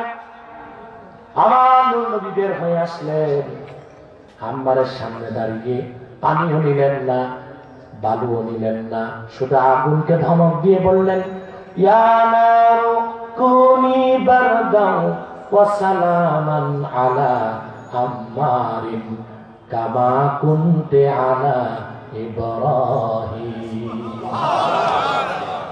রে আগুন, আমার আম্মারের উপর তুই শান্তি দাও, ঠান্ডা হয়ে যা, যেভাবে আরেকবার হয়েছিল আমার দাদা ইব্রাহিমের উপর। আগুন পানি হয়ে গেল। রাসূলুল্লাহ সাহাবীদেরকে আগুন দেওয়া হতো, কেটে টুকরা করা হতো, ঈমান দিতেন না, জীবন দিতেন। বুখারী দ্বিতীয় খণ্ডে এসেছে মুতার প্রান্তরে যুদ্ধ হবে। রাসূলুল্লাহ 3000 সাহাবী পাঠালেন, বিপক্ষে 3.5 লক্ষ রোমক সৈন্য। সুবহানাল্লাহ। আল্লাহ রাসূল বললেন, যুদ্ধের সেনাপতির দায়িত্ব পালন করবে যায়েদ ইবনুল হারেসা। সে শহীদ হলে সেনাপতির দায়িত্ব নিবে আব্দুল্লাহ ইবনে রাওয়াহা। সেও যদি শহীদ হয়ে যায়, সেনাপতির দায়িত্ব নিবে আমার চাচাতো ভাই জাফর সাদেক। সেও যদি শহীদ হয়ে যায়, মুসলমানেরা সেনাপতি নির্ধারণ করে নেবে। শুরু হলো যুদ্ধ। একদিকে 3.5 লাখ সৈন্য, একদিকে 3000 মুসলমান। যাই শহীদ হয়ে গেলেন, পতাকা নিলেন আব্দুল্লাহ বিন রাওয়াহা। তিনি শহীদ হলেন, পতাকা নিলেন জাফর সাদেক। তিনি শহীদ হলেন, সাহাবায়ে কেরাম দৌড়িয়ে গেলেন। সবাই পরামর্শ করে খালেদ সাইফুল্লাহকে সেনাপ্রধান বানালেন। তারা যে দেখেন জাফর সাদেকের ডান হাত কাটা, বাম হাত কাটা, ডান পা কাটা, বাম পা কাটা, শরীরে 2টি নয় 97টি তীরের আঘাত। সাহাবায়ে কেরাম দেখেন হযরতে জাফর ডান হাত কাটা, বাম হাত কাটা, ডান পা কাটা, বাম পা কাটা, কালেমার পতাকা পড়তে দেয় নাই, দাঁতে কামড় দিয়ে ধরে রেখেছে। হযরত খালেদ পতাকা নিলেন। সাহাবায়ে কেরাম দেখলেন জাফর সাদেকের ঠোঁট নড়তেছে, বিড়বিড় করে কি যেন বলে। কান থেকে শুনলেন জাফর বলতেছেন, সাহাবীরা আমার সালামটা নূর নবীর কদমে পৌঁছায় দিও। আর একটি কথা রাসূলুল্লাহকে জানাই দিও, আমি এখনো মরি নাই, কিন্তু আল্লাহি লাকাদ ওয়াজাদতু রিহাল জান্নাহ, কিন্তু মুতার ময়দানে আমি আল্লাহর জান্নাতের ঘ্রাণ পেয়ে গেছি। সুবহানাল্লাহ। এই ছিল ঈমান, এই ছিল ইয়াকিন। এই জন্য 3000 মুসলমানের কাছে 3.5 লক্ষ রোমক সৈন্য শোচনীয় পরাজয় বরণ করেছিল। ঠিক কিনা বাবা? আজ পৃথিবীতে আমাদের সংখ্যা 200 কোটি, মানুষ যদি থাকে 800 কোটি, আমরা আছি 200 কোটি। প্রতি 4 জনের 1 জন আমরা মুসলমান আছি। আমরা কেন মার খাচ্ছি? আজকে পৃথিবীর যেখানে কাটাই মুসলমানের রক্ত ঝরছে। কি সিরিয়াতে, কি লিবিয়াতে, কি বাগদাদে, কি হোমসে, কি ফিলিস্তিনে, কি কাশ্মীরে, কি দিল্লিতে, কি আসামে মুসলমানের রক্ত ঝরছে। তার একমাত্র কারণ আমাদের ঈমানের ত্রুটি, ইয়াকিনের ত্রুটি, আর সঠিক নেতৃত্ব আমরা খুঁজে পাই নাই। সঠিক নেতৃত্ব খুঁজে পাই নাই। সঠিক নেতৃত্ব দিবে সাদিকিনগণ। তাদের কয়টা বৈশিষ্ট্য লাগবে? ঈমান, ইয়াকিন, তারপর কি? জিহাদ। মুজাহাদু বিআমওয়ালিহিম ওয়া আনফুসিহিম ফি সাবিলিল্লাহ। তারা জানমাল দিয়ে জিহাদ করে আল্লাহর পথে। বলেন সুবহান। জিহাদ বুঝেন? আইএসের জিহাদ, আইএস যেটা করে এটা জিহাদ না, এটা সন্ত্রাস। ঠিক আছে? আমি বহু আগে বলেছি আইএস এটা কি? IS is nothing but a product of Jews community. এটা ইহুদিদের আবিষ্কার, আর অস্ত্র দেয় আমেরিকা। আইএস এর প্রত্যেকটা অস্ত্রের গায়ে লেখা আছে, it is the property of United state of America. এটা আমেরিকার নিজস্ব সম্পদ। কেন? আমেরিকা অস্ত্র বিক্রি করলে তার নাম লেখা থাকবে তখন যখন বিনা পয়সায় অস্ত্র বিক্রি। ইসলাম মুসলমানের চিরশত্রু আইএস কে অস্ত্র বিতরণ করেছে খেলাফত প্রতিষ্ঠার জন্য। বোঝা যায় না দাল মে কুছ কালা হ্যায়, কাবাব মে হাড্ডি হ্যায়, বোঝা যায়। দুই নাম্বার হলো এই আইএস হামলা করেছে বাগদাদে, সিরিয়াতে, কিন্তু ইসলাম ও মুসলমানের চিরশত্রু ইসরায়েলে হামলা করে না। তাতেই বোঝা যায় এটা জিহাদি সংগঠন না, এটা ফাসাদি সংগঠন। এটা জিহাদি সংগঠন না, এটা কি ফাসাদি সংগঠন। তবে আমরা রাসূলুল্লাহ শেখানো জিহাদকে বিশ্বাস করি। কখনো সেটা নিরস্ত্র হবে, কখনো সেটা সশস্ত্র হবে, কখনো অফেন্সিভ, কখনো ডিফেন্সিভ, ঠিক কিনা? এই ক্ষেত্রে সন্দেহের কোন অবকাশ।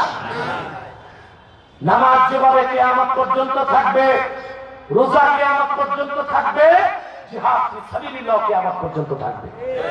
আবু দাউদের হাদিস, রাসূলুল্লাহ সাল্লাল্লাহু আলাইহি ওয়াসাল্লাম বলেছেন, সালাতুন মিন আসলিল ঈমান আল-কাফু আম্মান ক্বালা লা ইলাহা ইল্লাল্লাহ লা তুকাফিরহু বিদামবিহি ওয়া লা তুখরিজু আনিল ইসলাম বিআমালি ওয়াল জিহাদু মাযিন মুসবাআসা মিন আল্লাহ ইলা আন ইউকাতিলা হাযিহিল উম্মাহ আখিরু হাযিহিল উম্মাতিদ দাজ্জাল।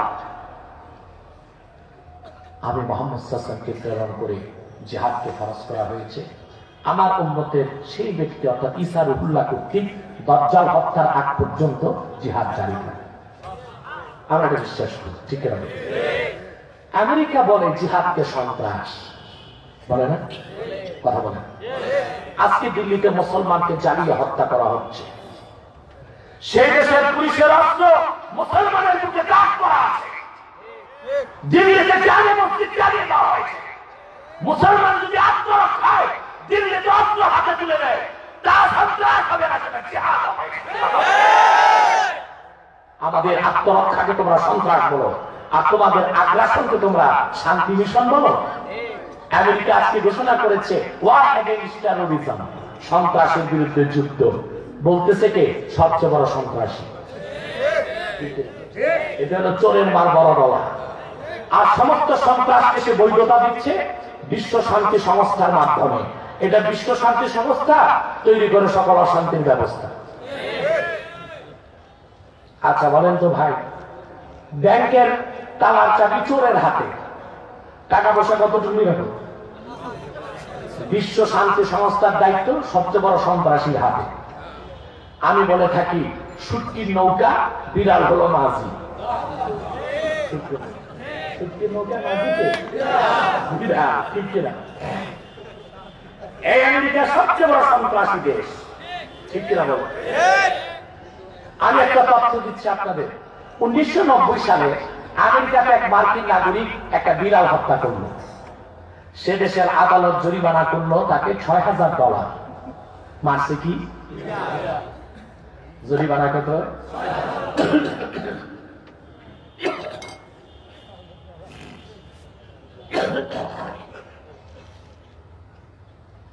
বিড়াল হত্যার বিচার হলো $৬,০০০। কিন্তু ইতিহাস সাক্ষী, সেই দেশের সন্ত্রাসী জঙ্গি প্রেসিডেন্ট বুশ 1991 সালে ২৫০০ বছরের ইতিহাস ঐতিহ্যের লালন ভূমি আমার গাউসে পাক আব্দুল কাদের জিলানীর পদধন্য বাগদাদে হামলা করে একজন দুইজন নয় 18 লক্ষ মুসলমানকে হত্যা করেছে। আজ পর্যন্ত যুক্তরাষ্ট্রের আদালতে জঙ্গি প্রেসিডেন্ট সন্ত্রাসী বুশের বিচার হয়। ওর আইনের শাসন, বিড়ালের জন্য আইন আছে, 18 লক্ষ মুসলমানের জন্য আইন নেই। এটাই তাদের ডেমোক্রেসি, এটাই তাদের গণতন্ত্র, এটাই তাদের আইন। তারা সবচেয়ে বড় সন্ত্রাসী।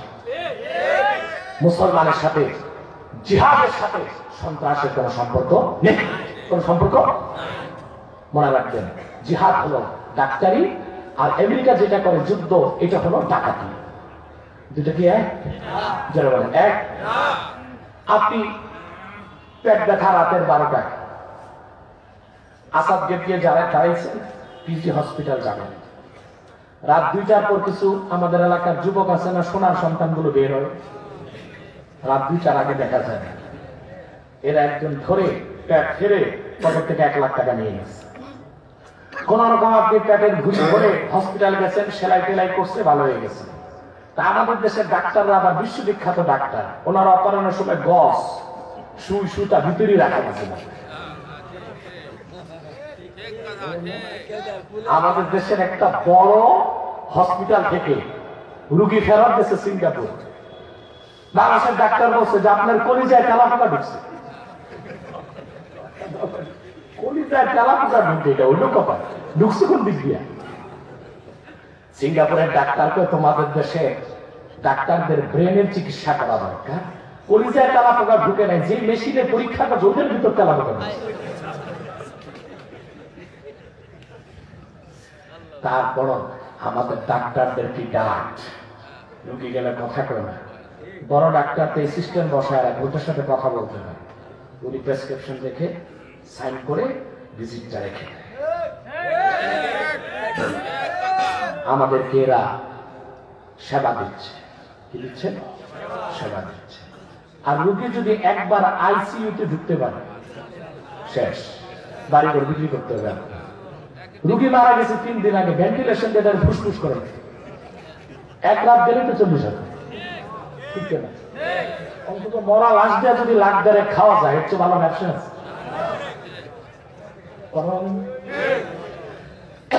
আল্লাহ তাআলা আমাদেরকে এই বিপদ থেকে বাঁচায়, বলে আল্লাহ। এখন পেট কেটে কত নিছে? এখন ডাক্তার তো পেট সেলাই করার সময় গজ সুতা ভিতরে রাখছে। 1 বছর পরে এটা টিউমার হয়ে পেট আপনার ফুলে গেছে। গেলেন ডাক্তারের কাছে, ডাক্তার পরীক্ষা করে বলল আপনার পেটে 10 কেজি ওজনের কুমড়া সাইজের একটা টিউমার পাওয়া গেছে। কি করবেন? এটা নিয়ে থাকবেন না ফেলে দিবেন? ফেলে দিলে ভালো ডাক্তারের কাছে যাবেন। ডাক্তার সবকিছু করে আপনার সাথে কন্ট্যাক্ট করলো, আপনাকে অপারেশন করবো, 3 দিন থাকবেন, ফিস আসবে 1 লাখ টাকা। আপনি থিয়েটারে ঢুকার আগে আবার সাইন করছেন, মরে গেলে ডাক্তার দায়ী। দেখেন 2 জনের কাজের পার্থক্য। 3 দিন পর অপারেশন শেষ, 1 লাখ টাকা দিয়ে আপনি বাড়ি আসলেন। আসাদ গেটে যে সোনার ছেলেটা আপনার পেট ফেরেছে, কি ব্যবহার করছে? ছুরি। নিচে কত? ডাক্তার যে টিউমার অপারেশন করছে, কি ব্যবহার করছে? নিচে কত? একটা ডাক্তারি, একটা ডাকাতি। রাসূলুল্লাহ যে জিহাদ শিক্ষা দিয়েছেন সেটা হলো ডাক্তারি। আর সাম্রাজ্যবাদীরা যেটা বিশ্বব্যাপী যুদ্ধের আগুন ধরাচ্ছে, এটা হলো ডাকাতি। এটা কি? আর আমার রাসূল শিখিয়েছেন সুবহানাল্লাহ বলবেন। আল্লাহর হাবিব বলেছেন, বুলুগুল মারামের হাদিস, জাহিদুল মুশরিকিনা বিআমওয়ালিকুম ওয়া আনফুসিকুম ওয়া আলসিনাতিকুম, তোমরা অবিশ্বাসীদের বিরুদ্ধে ইসলামের পক্ষে জিহাদ করো, জবান দিয়ে, মাল দিয়ে, জান দিয়ে। সুবহানাল্লাহ বলেন। জবান দিয়ে জিহাদ, মাল দিয়ে জিহাদ, জান দিয়ে জিহাদ। তাহলে জবানের জিহাদ আছে আমাদের মধ্যে? না। জবানের জিহাদটা হলো প্রথম জিহাদ। আল্লাহর দ্বীনের পক্ষে, শিরক কুফর বাতিলের বিরুদ্ধে প্রথম লড়াই হবে জবান দিয়ে। কি দিয়ে? আমাদের দেশে পীর মাশায়েখ এবং বক্তাগণ এই জবানের জিহাদের হক আদায় করতে পারতেছে না। আমরা প্রত্যেকেই ঝোঁক বুঝে কোপ দেই, বাতাস থেকে পাল ধরি, ঠিক না? নতুবা বাংলাদেশে যে পরিমাণ মাহফিল হচ্ছে, পৃথিবীর কোথাও তো মাহফিল নেই। জরিপ করলে দেখবেন এই দেশে বেলামাজি বেশি, চোর বেশি, লম্পট বেশি, সুদখোর বেশি, ঘুষখোর বেশি। তার কারণ কি? তার কারণ যা বলা দরকার তা আমরা বলতেছি না। সারা বাংলাদেশে প্রায় 3.5 লক্ষ মসজিদ আছে, তাহলে খতিব আছে 3.5 লাখ। প্রত্যেক খতিব প্রতিদিন যদি 1 ঘন্টা করে বক্তব্য রাখে, বছরে 52 ঘন্টা সে ওয়াজ করলো একটা মহল্লায়। কোরআন হাদিসের সব কথা যদি তিনি তার বক্তব্যে বছরে 52 ঘন্টা বলতে পারে, ওই এলাকায় ওয়াজ মাহফিল লাগবে? তাহলে পরিবর্তন নাই কেন? যা বলা দরকার তা আমরা বলতে পারছি না। আমরা জিম্মি হয়ে আছি। ওয়াইজরা, পীররা, বক্তারা, খতিবরা রেস্ট্রিকশন দেয়া আছে আমাদের, আমরা সব বলতে পারি না। স্টেজে উঠতেই দেখবেন প্রবীণ আলেম দ্বীন এবং বাংলাদেশের সুবক্তা শেখুল হাদিস মাওলানা আব্দুর রাজ্জাক সাহেবকে জিজ্ঞেস করেন, অধিকাংশ স্টেজে গেলেই কবিকে সে কানে মন্ত্র পড়া দেয়। এটা কইেন না, ওইটা কইেন না, এখানে সব দল আছে, আপনি মানে বাইন মাসের মতো চলেন। আর আমাকে বলতে আসলে আমি বলি, দেখো পাগলকে সাকলারা দিও না, এটা সমস্যা আছে, হিদে বিপরীত হবে। মসজিদের খতিব মিম্বরে বসে কি ওয়াজ করবে, সে তো জিম্মি হয়ে আছে কমিটির কাছে, ঠিক না? অধিকাংশ মসজিদ কমিটির সভাপতি দেখবেন বেনামাজি, সেক্রেটারি ঘুষখোর, কেশিয়ার সুদখোর। ইমাম আর ওয়াজ করবে কি? বাসে সুদের বিরুদ্ধে ওয়াজ করবে, দাঁড়া টাকায় দেখে মুতুল্লি বসা, উনি এলাকার MLM কোম্পানির ম্যানেজার, সুদ গেছে। বাসে ঘুষের বিরুদ্ধে কিছু বলি, দেখে সেক্রেটারি বসা, উনি সাবেক দারোগা, ঘুষও গেছে। ইমাম সাহেব চট করে 3.5 হাত নিচে ঢুকছে, কবরের রাত চলতেছে, সব খুশি। সভাপতিকে বাবা, সেক্রেটারি ওয়ান।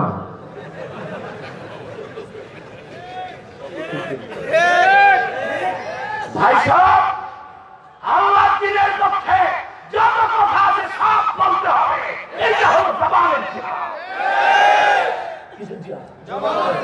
এটা আমাদের মধ্যে না।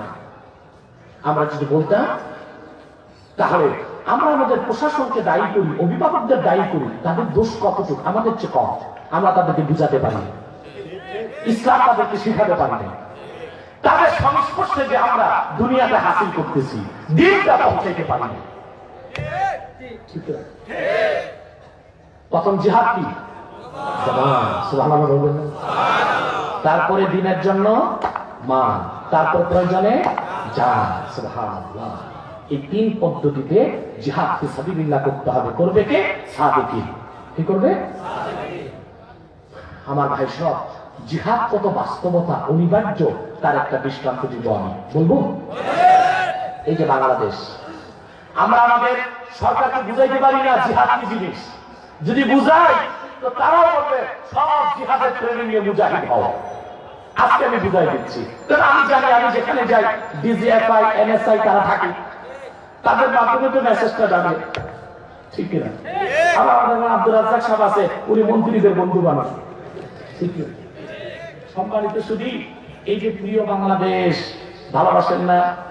কথা বলেন, ভালোবাসেন? আমাদের দেশের চারপাশে হাঙ্গর, কুমির, অক্টোপাস মুখা করে রাখছে। আল্লাহ তাআলা ছোট্ট দেশটাতে অনেক সম্পদ দিয়ে রাখছে।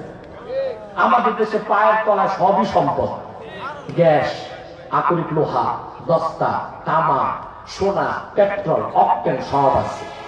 সবচেয়ে মূল্যবান ইউরেনিয়াম, এটা আছে সেন্ট মার্টিনে। এই জন্য আমেরিকার চোখটা সেন্ট মার্টিনের দিকে, ঠিক কিনা? রাশিয়ার চোখ সেন্ট মার্টিনের দিকে, ইন্ডিয়ার চোখ সেন্ট মার্টিনের দিকে। চক্ষু যতই দিয়ে রাখো, 14 মুসলমান তোমাদের সেই চোখকে কারা করে দিবে, কারো হাত থেকে টুকরা করে দিবে যদি আমার দেশের স্বাধীনতায় হস্তক্ষেপ করতে আসে। এই দেশটার দিকে সবার চোখ। যদি এই দেশে তারা কোন আগ্রাসী অমুসলিম শক্তি ঝুঁকে, সোনার বাংলায় এই দেশের সেনাবাহিনী বসে থাকবে? মুসলমানরা বসে থাকবে? জিহাদ কিরকম ফরজ শোনেন। হেদায়েত 4th খণ্ডে কিতাব সিয়ারে এসেছে, সাহেবে হেদায়েত মতন নকল করেছেন, ওয়া ইন হাজামাল আদু আলা বালদাতিন তাখরুজুল মারআতু বিগাইরি ইজনি যাওজিহা ওয়াল আমাতু বিগাইরি ইজনি মাওলাহা। কোন মুসলিম ভূখণ্ডে যদি কুফরি শক্তি ঢুকে, সেই দেশের মহিলাদের উপর ফরজ হয়ে যাবে স্বামীর অনুমতি ছাড়া অস্ত্র হাতে জিহাদে ঝাঁপায় পড়বে। দাসী বান্দিদের উপর ফরজ হয়ে যাবে মুনিদের অনুমতি ছাড়া জিহাদের বাজারে ঝাঁপিয়ে পড়বে। জিহাদ কিরকম অনিবার্য বিষয় চিন্তা করে। যদি আকাশে শক্তি ঢুকে বাংলাদেশে, আমাদের সেনাবাহিনী অস্ত্র হাতে নেমে যাবে, ঠিক কিনা? সংখ্যা তাদের কম, তারা একা পারবে না।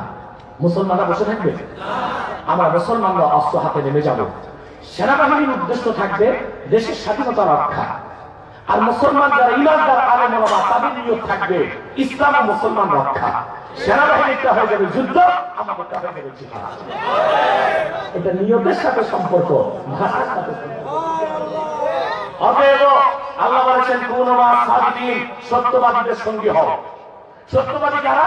আল্লাহ সূরা হুজুরাতে বলেছেন ইন্নামাল মুমিনুনা আল্লাযীনা আমানু বিল্লাহি ওয়া রাসূলিহি থুম্মা লাম ইয়ারতাবু ওয়া জাহাদু বিআমওয়ালিহিম ওয়া আনফুসিহিম ফি সাবিলিল্লাহি উলাইকা হুমুস সাদিকুন।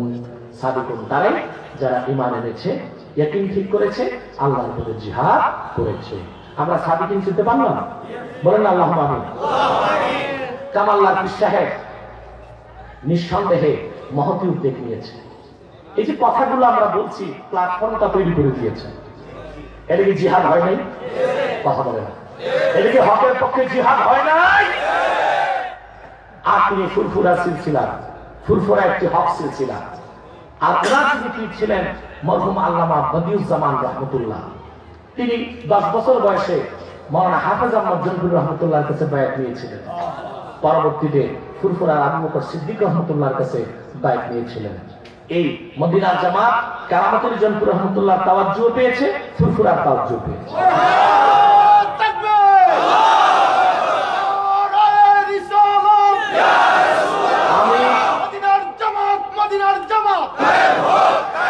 আমি পীর সাহেবকে খুব মহব্বত করি, আর উনিও আমাকে মহব্বত করি।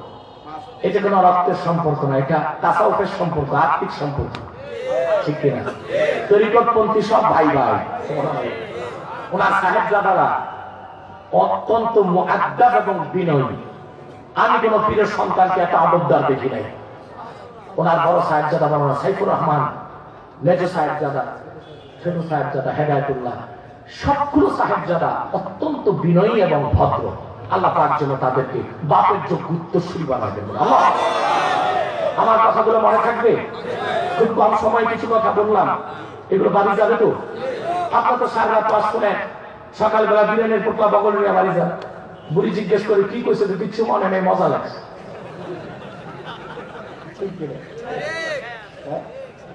তাতে চলবে না, মেসেজটা বাড়ি যাবে।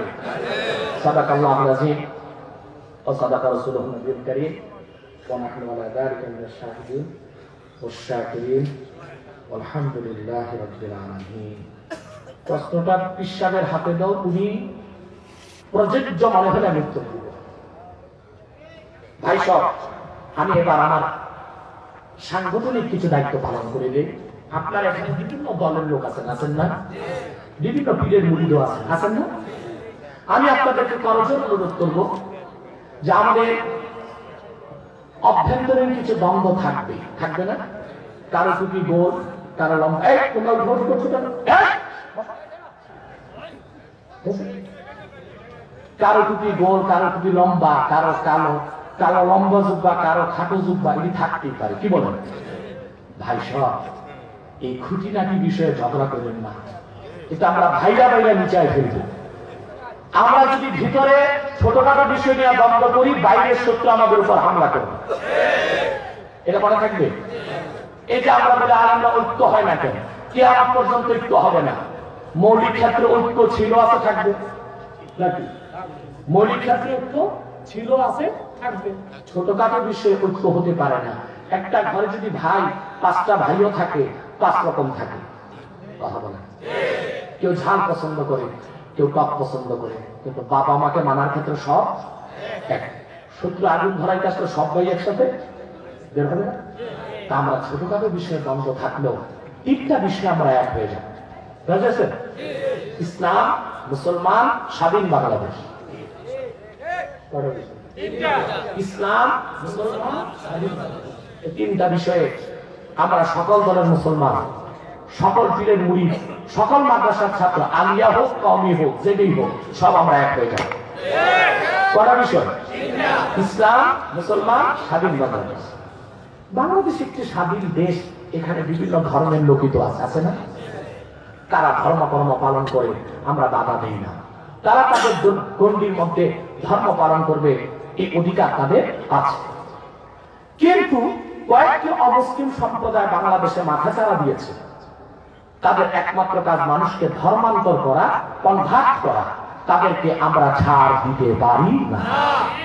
ওই সম্প্রদায়গুলোর মধ্যে সবচেয়ে জঘন্য হলো কাদিয়ানী সম্প্রদায়। নিঃসন্দেহে তারা অমুসলিম এবং কাফের। তাদেরকে যারা কাফের বলবে না তারাও কাফের, কারণ তারা আল্লাহর আখির নবী মুহাম্মদ সাল্লাল্লাহু আলাইহি ওয়াসাল্লামকে আল্লাহর শেষ নবী হিসেবে বিশ্বাস করে না। চিল্লায় বলেন নাউজুবিল্লাহ। এজন্য তারা কি? চিল্লায় বলেন তারা কি? তাদেরকে যারা কাফের বলবে না তারা কি? কিন্তু তারা মানুষকে ধোঁকা দিতে মুসলমানদের মতো দাড়ি রাখে, চুড়ি লাগায়, নাম রাখে, তাই বলে কি তারা মুসলমান হবে? আচ্ছা ভাই, দাড়ি রাখলে যদি মুসলমান হওয়া যেত তো রবীন্দ্রনাথ ঠাকুরের চেয়ে বড় মুসলমান কে হইত? সে কি মুসলিম ছিল না অমুসলিম? পাগড়ি লাগালে মুসলমান হয়ে যায়? এই যে কি যেন ছিল, লালমোহন না মনমোহন, এবারে মাথায় কি পাগড়িটা এত বড় হয় না, ডেক্সিটা ধোঁকায় দাড়ি, সে কি মুসলিম না অমুসলিম? নাম রাখলে মুসলমান হয়ে যায়? এক শয়তান কুকুরের পায়খানা লাড্ডু বানায়, উপরে নাম লেখছে দিল্লি কা লাড্ডু। ওটা কি দিল্লির লাড্ডু হবে? ভিতরে কি তদ্রুপ কাদিয়ানীরা অমুসলিম কাফের, আব্দুল্লাহ ওয়াল আব্দুস সামাদ, মুবাশশির আলী কবির চৌধুরী, এসব নাম রাখার দ্বারা তারা মুসলমান হতে পারে না। ভাই আমার, বন্ধুরা আমার আল্লাহ নূর নবী আমার মুহাম্মদ সাল্লাল্লাহু আলাইহি ওয়াসাল্লাম ইসলাম ও কোরআনের হাজার হাজার হাজার বছর পরে বর্তমান ভারতের কুখ্যাত, পাঞ্জাবের কুখ্যাত, গুরুদাসপুরের কুখ্যাত কাদিয়ানের ইংরেজ আমলে এক শয়তান নবী দান করছে। চিল্লায় বলেন নাউজুবিল্লাহ। ওই শয়তানটার নাম রেখেছিল তার বাপ মির্জা গোলাম আহমদ কাদিয়ানী। সাবধান সাবধান, কাদিয়ানের কাজ্জাব মির্জা গোলাম শয়তান কাদিয়ানীকে গোলাম আহমদ বলা যাবে না, কারণ গোলাম আহমদ অর্থ আহমদ এর গোলাম। কোন কাফের গোলাম আহমদ এর গোলাম হতে পারে না। আর কাদিয়ানের কাজ্জাব ছিল শেষ দরজার কুখ্যাত কাফের, সে গোলাম আহমদ এর গোলাম ছিল না, সে ছিল কুখ্যাত শয়তানের কুখ্যাত গোলাম। কাদিয়ানের কাজ্জাব মির্জা গোলাম শয়তান কাদিয়ানী, সে ছিল ইংরেজদের পা চাটা গোলাম। সে বলেছিল 1857 সালে কোরআন বাজেয়াপ্ত হয়ে গেছে। সে বলেছিল যারা ইংরেজদের তাবেদারি করে না তারা জারার সন্তান। সে বলেছিল শুয়োর এবং মদ খাওয়া হালাল। কাদিয়ানের কাজ্জাব মির্জা গোলাম শয়তান কাদিয়ানীর উপর গজব এসেছে 1908 সালে। যখন গজব এসেছে, কাদিয়ানের কাজ্জাব মিথ্যার হতের দাবিদার মির্জা গোলাম শয়তান কাদিয়ানী 1908 সালে ধ্বংস হয়ে কুখ্যাত জাহান্নামের কুখ্যাত কুকুরে পরিণত হয়েছে। তার অনুষ্ঠান ধ্বংস হয়েছে। বর্তমানে কিছু কাদিয়ানী বাংলাদেশে আছে যারা বিভিন্ন জায়গায় ঘাটতি মেরে বসে আছে। ইতিমধ্যে তারা বাংলাদেশে 84টি সেন্টার করেছে, অসংখ্য মানুষকে কাফের এবং বেঈমান বানিয়ে দিয়েছে। তারা মাথা চারা দিয়েছে। বর্তমানে তারা তাদের আস্তানাকে মসজিদ বলে। কাফেরদের আস্তানা মসজিদ হতে পারে না। হিন্দুদের আস্তানা মন্দির মসজিদ নয়, খ্রিস্টানদের একটা গির্জা মসজিদ নয়, বৌদ্ধদের একটা প্যাগোডা মসজিদ নয়। কাদিয়ানীরা যেহেতু তাদের চেয়ে বড় কাফের, তাদের আস্তানা মসজিদ হতে পারে না, ওইটাও একটা শয়তানের আস্তানা। তারা মানুষকে ধোঁকা দিতে নাম পরিবর্তন করে করে মিথ্যা পরিচয় দেয়। কখনো নিজেদের পরিচয় দেয় আহমদী জামাত, কখনো বলে আহমদিয়া জামাত, কখনো বলে আহমদী সম্প্রদায়, কখনো বলে আহমদিয়া সম্প্রদায়, কখনো বলে আহমদী মুসলিম জামাত, কখনো বলে আহমদিয়া মুসলিম জামাত। সাবধান, যত কাদিয়ানী ছিল আছে থাকবে, তারা কেউ আহমদী জামাত নয়, আহমদিয়া জামাত নয়, আহমদী সম্প্রদায় নয়, আহমদিয়া সম্প্রদায় নয়, আহমদী মুসলিম জামাত নয়, আহমদিয়া মুসলিম জামাত নয়। তারা শয়তানি জামাত, কুখ্যাত জাহান্নামের কুখ্যাত কুকুরের দল। আমাদের সকল দলের একটাই দাবি, অনতি বিলম্বে স্বাধীন বাংলায় শয়তান কাদিয়ানীদেরকে রাষ্ট্রীয়ভাবে অমুসলিম ঘোষণা করতেই হবে, করতেই হবে, করতেই হবে। এই দাবি আদায়ে যদি জানমাল দিতে হয়, কারা কারা প্রস্তুত আছে?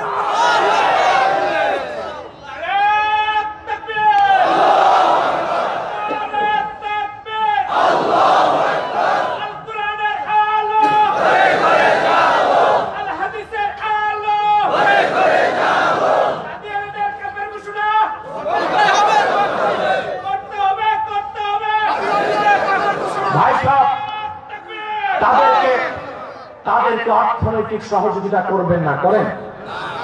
করেন। প্রাণ, সিজান, আরএফএল এগুলো তাদের, প্রথম আলো, ডেইলি স্টার, ভিশন তাদের, তাদের সম্পাদক বসে আছেন যে পত্রিকায় যেমন কালের কণ্ঠ, এগুলো একটাও ধরবেন না, কিনবেন না, বেচবেন না, মনে থাকবে। আরেকটি সংগঠন গভীরভাবে আমাদের ক্ষতি করছে, সেটা হলো খ্রিস্টানদের একটি সংস্থা ইসাই তরিকা। আমাদের সংগঠন তাদের বিরুদ্ধে কাজ করতেছে। এরা বাংলাদেশে ঢুকেছে 1975 সালে। কত সালে? খ্রিস্টানদের একটা তরিকা, এদের নাম হলো ইসাই তরিকা ভুক্ত মুসলমান, আদতেই খ্রিস্টান। 75 সালে তারা বাংলাদেশে ঢুকেছে। আমার ধারণা বাংলাদেশের স্থপতি বঙ্গবন্ধু শেখ মুজিবুর রহমানের হত্যায় তাদের হাত থাকতে পারে। 75 সালে তারা বাংলাদেশে ঢুকছে। 2018 পর্যন্ত বাংলাদেশে 20 লক্ষ মানুষকে তারা খ্রিস্টান বানিয়েছে। বাংলাদেশে তাদের মাস্টার প্ল্যান 2050 সালের মধ্যে পার্বত্য চট্টগ্রামকে ছিন্ন করে একটি স্বাধীন খ্রিস্টান রাষ্ট্র বানাবে। তারা ইসলামের শত্রু, মুসলমানের শত্রু, স্বাধীন বাংলাদেশের শত্রু। তাদেরকে তাদের কার্যক্রম বন্ধ করতে হবে। 3, আরেকটা টিকটিকির দল বেরিয়েছে টাঙ্গাইল থেকে, এটার নাম হিজবুত তাওহীদ। নাম শুনছেন না? সাবধান এদের ব্যাপারে। এদের আকীদা শুনলে হাসবেন। এরা বলে দজ্জাল কোনো ব্যক্তি না, আমেরিকাই দজ্জাল। আমি বলি সারাদিন তোমরা আমেরিকারে গালি দাও, আমার দুঃখ নাই। দজ্জাল অস্বীকার করো কেন? দজ্জাল হত্যা করতে তো ঈসা রুহুল্লাহ নামবে, তাহলে দজ্জাল নাই বলার দ্বারা ঈসা যে নামবে সেটা অস্বীকার করার উদ্দেশ্য। তারপর তারা বলে যে বিয়ে ছাড়াও যুবক যুবতী ফ্রি মিক্সিং লিভ টুগেদার করতে পারে। তারা বলে বোরখা এটা ইসলামের বিধান না, এটা মৌলবাদীদের আবিষ্কার। অথচ আল্লাহ কোরআনে জালাবিদ বলেছেন এটা হলো বোরখা। তারপর তারা বলে নামাজ হলো শরীর চর্চা, ওযু থাকলেও পারে, না থাকলেও পারে। তারপর তারা বলে ইসলাম বলা যাবে না, বলতে হবে ইসলাম। ইমাম বলা যাবে না, বলতে হবে ইমাম। নামাজ বলা যাবে না, বলতে হবে নমাজ। সাবধান, এই টিকটিকির দল পাইলো দুলাভাইকে যেভাবে আদর করেন, সিন্নি নামাজ খাওয়ায় পুলিশের হাতে তুলে দিবেন। আল্লাহ তাআলা আমাদের কবুল করুন, মঞ্জুর করুন। ওই প্রশ্ন দরকার নেই। ওয়াখির দাওয়ানা আলহামদুলিল্লাহি রাব্বিল আলামিন। ওয়াসসালামু আলাইকুম ওয়া রাহমাতুল্লাহি ওয়া বারাকাতুহু।